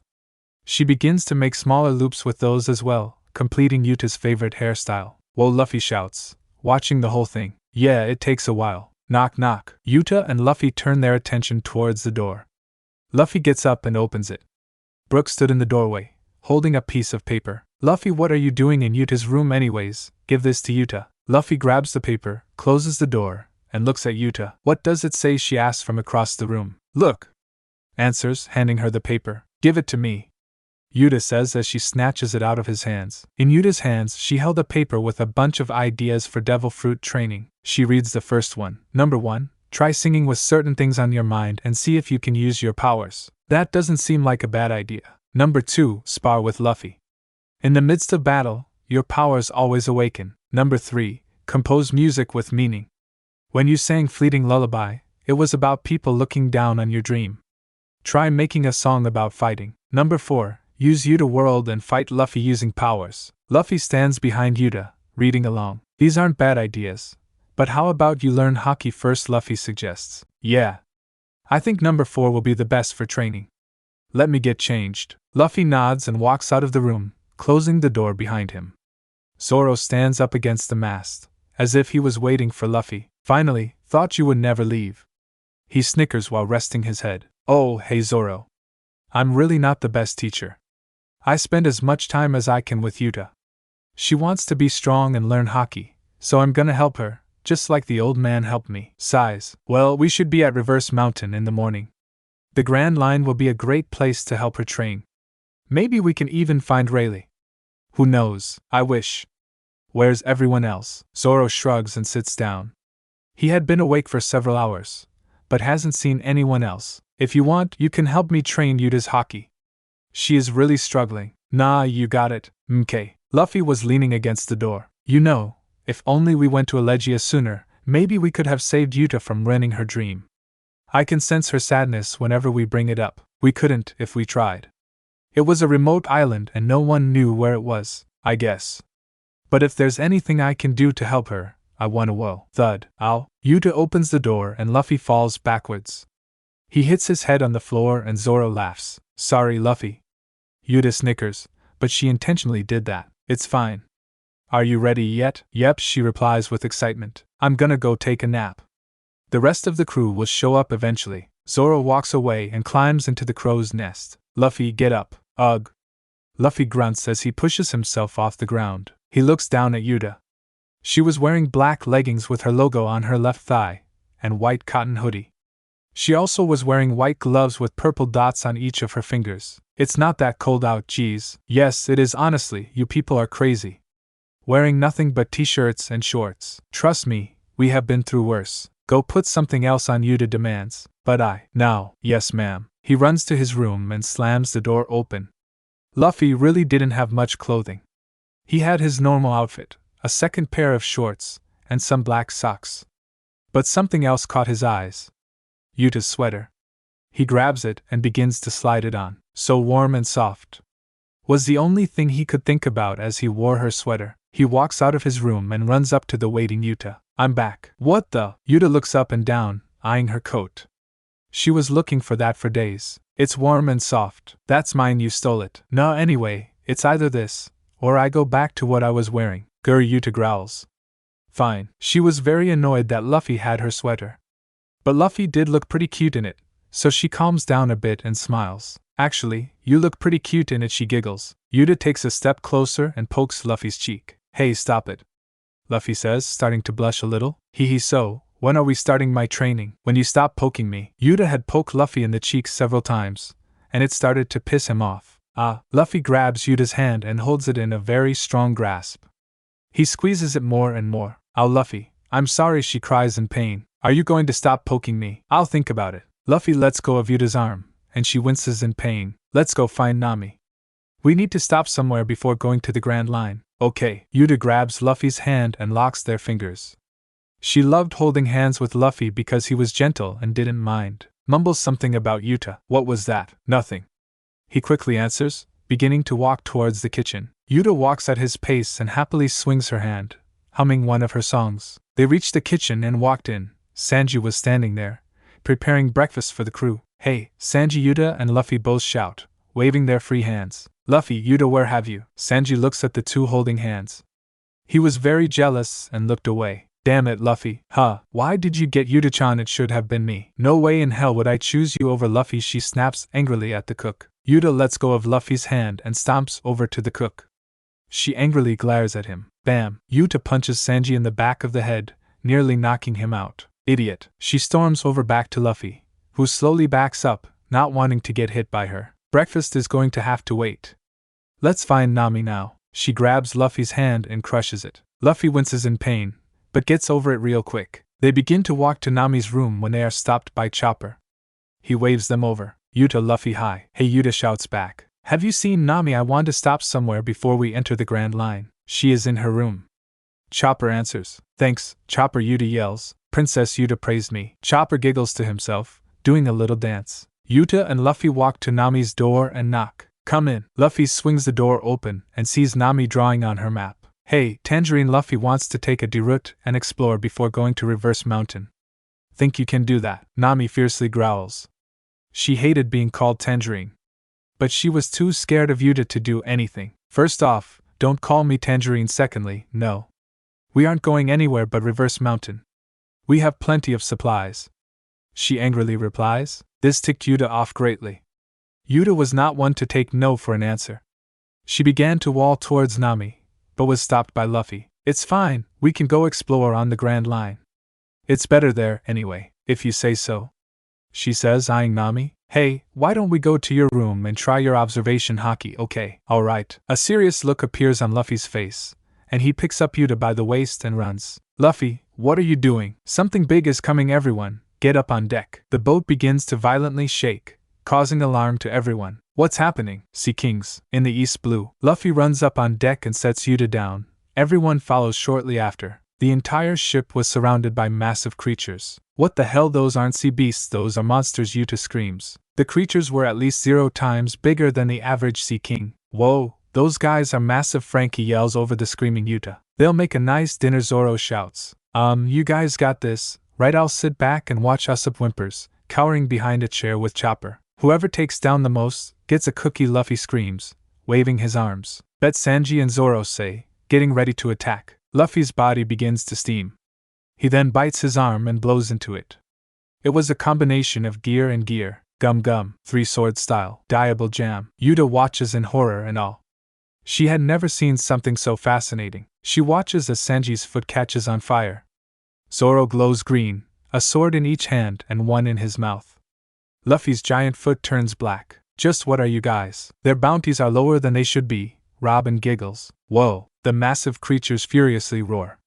All Uta can do is watch to see if they will defeat the monsters. Gum gum, 3-sword style, diable jam. The ship begins to shake. Giant jet whip, 08 caliber phoenix, collier strike. Luffy swings his massive foot at one of the creatures with great speed, sending it flying away. Zoro launches an air attack, piercing another one of the beasts. Sanji jumps into the air and kicks the last one, killing it instantly. Whoa! Uta sits back with the rest of the crew, watching the beasts fly through the air. Sanji lands back on deck, his foot turning back to normal. Zoro returns his swords back into his blade cover. Luffy deflates his leg, blowing out tons of air and landing on the deck. A few seconds later, Luffy walks towards the crew. He giggles and sits down. Wait, isn't that Uta's sweater? Chopper asks, pointing at Luffy. Yes, she forced me to wear something else, and I put this on. I didn't notice until now. Uta, did you let him do it? Nami asks, turning to Uta. It's freezing out. How do you guys wear that kind of stuff? I'm wearing all of this, and I'm still cold. You get used to it after a bit. Though, I guess I could wear a shirt if I wanted. Usopp says. You guys are ridiculous, Uta hisses. Brook is wearing a top hat, a black leather button-up jacket with matching pants. Usopp was wearing yellow pants with straps hanging over his shoulders and a white fisherman's hat. Chopper had some black shorts and his normal chopper hat. Nami was wearing a black top and a white skirt. Frankie had blue shorts, and the rest of him was Cyborg. Jin was wearing a white robe with yellow lining. Ugh, I don't understand, Uta screams, beginning to shiver. The crew roars in laughter. Uta, embarrassed, runs to her room and sits on her bed. Her room was very warm because she had a very low cold tolerance. What's her deal? Frankie asks, walking towards the stairs. I don't know, but that isn't our problem. I'm hungry, Sanji, Nami shouts, grabbing Sanji's attention. Yes, make us something to eat, please. Why, of course, Nami swans, Sanji yells, twirling in circles all the way to the kitchen. Nami, are we almost at the Grand Line yet? It's boring just sitting here. I want to fight someone, Luffy shouts, turning to Nami. We'll be there tomorrow. Stop asking, we can't go any faster. Otherwise we would. Actually, Jim starts speaking. Everyone turns their heads towards the fisherman. We can be there in less than an hour if I create an ocean current. What? Why didn't you do that sooner? Nami hisses angrily. Because if I tried it earlier, it wouldn't have worked. Yeah, do it, do it, do it, Luffy begins to chant. Yeah, Usopp and Chopper join the chant. Alright, settle down. Let's see if Jim can actually do it. Robin says nonchalantly. I need a minute, everyone get ready. It will be way faster than coup de burst. Hold on to something, Jim states, standing up. He walks over to the helm and grabs a plank. He jams it into the wheel, holding it in place. Ready. Yeah, everyone shouts, holding on to an object. Wait, Luffy suddenly says. I need to tell Uta. Okay, go do that fast, Jim shouts back. Luffy dashes into Uta's room, scaring her enough to where she jumps and falls backward. Luffy, what are you? Hurry, grab onto something. Jim is going to make the ship go super fast. We'll be at Reverse Mountain way quicker. Alright. Uta and Luffy run out onto deck. Luffy jumps up to the figurehead and wraps his arms around it. Uta walks over to the railing and firmly grasps it. Ready, everyone yells. Okay, here we go. Fishman karate,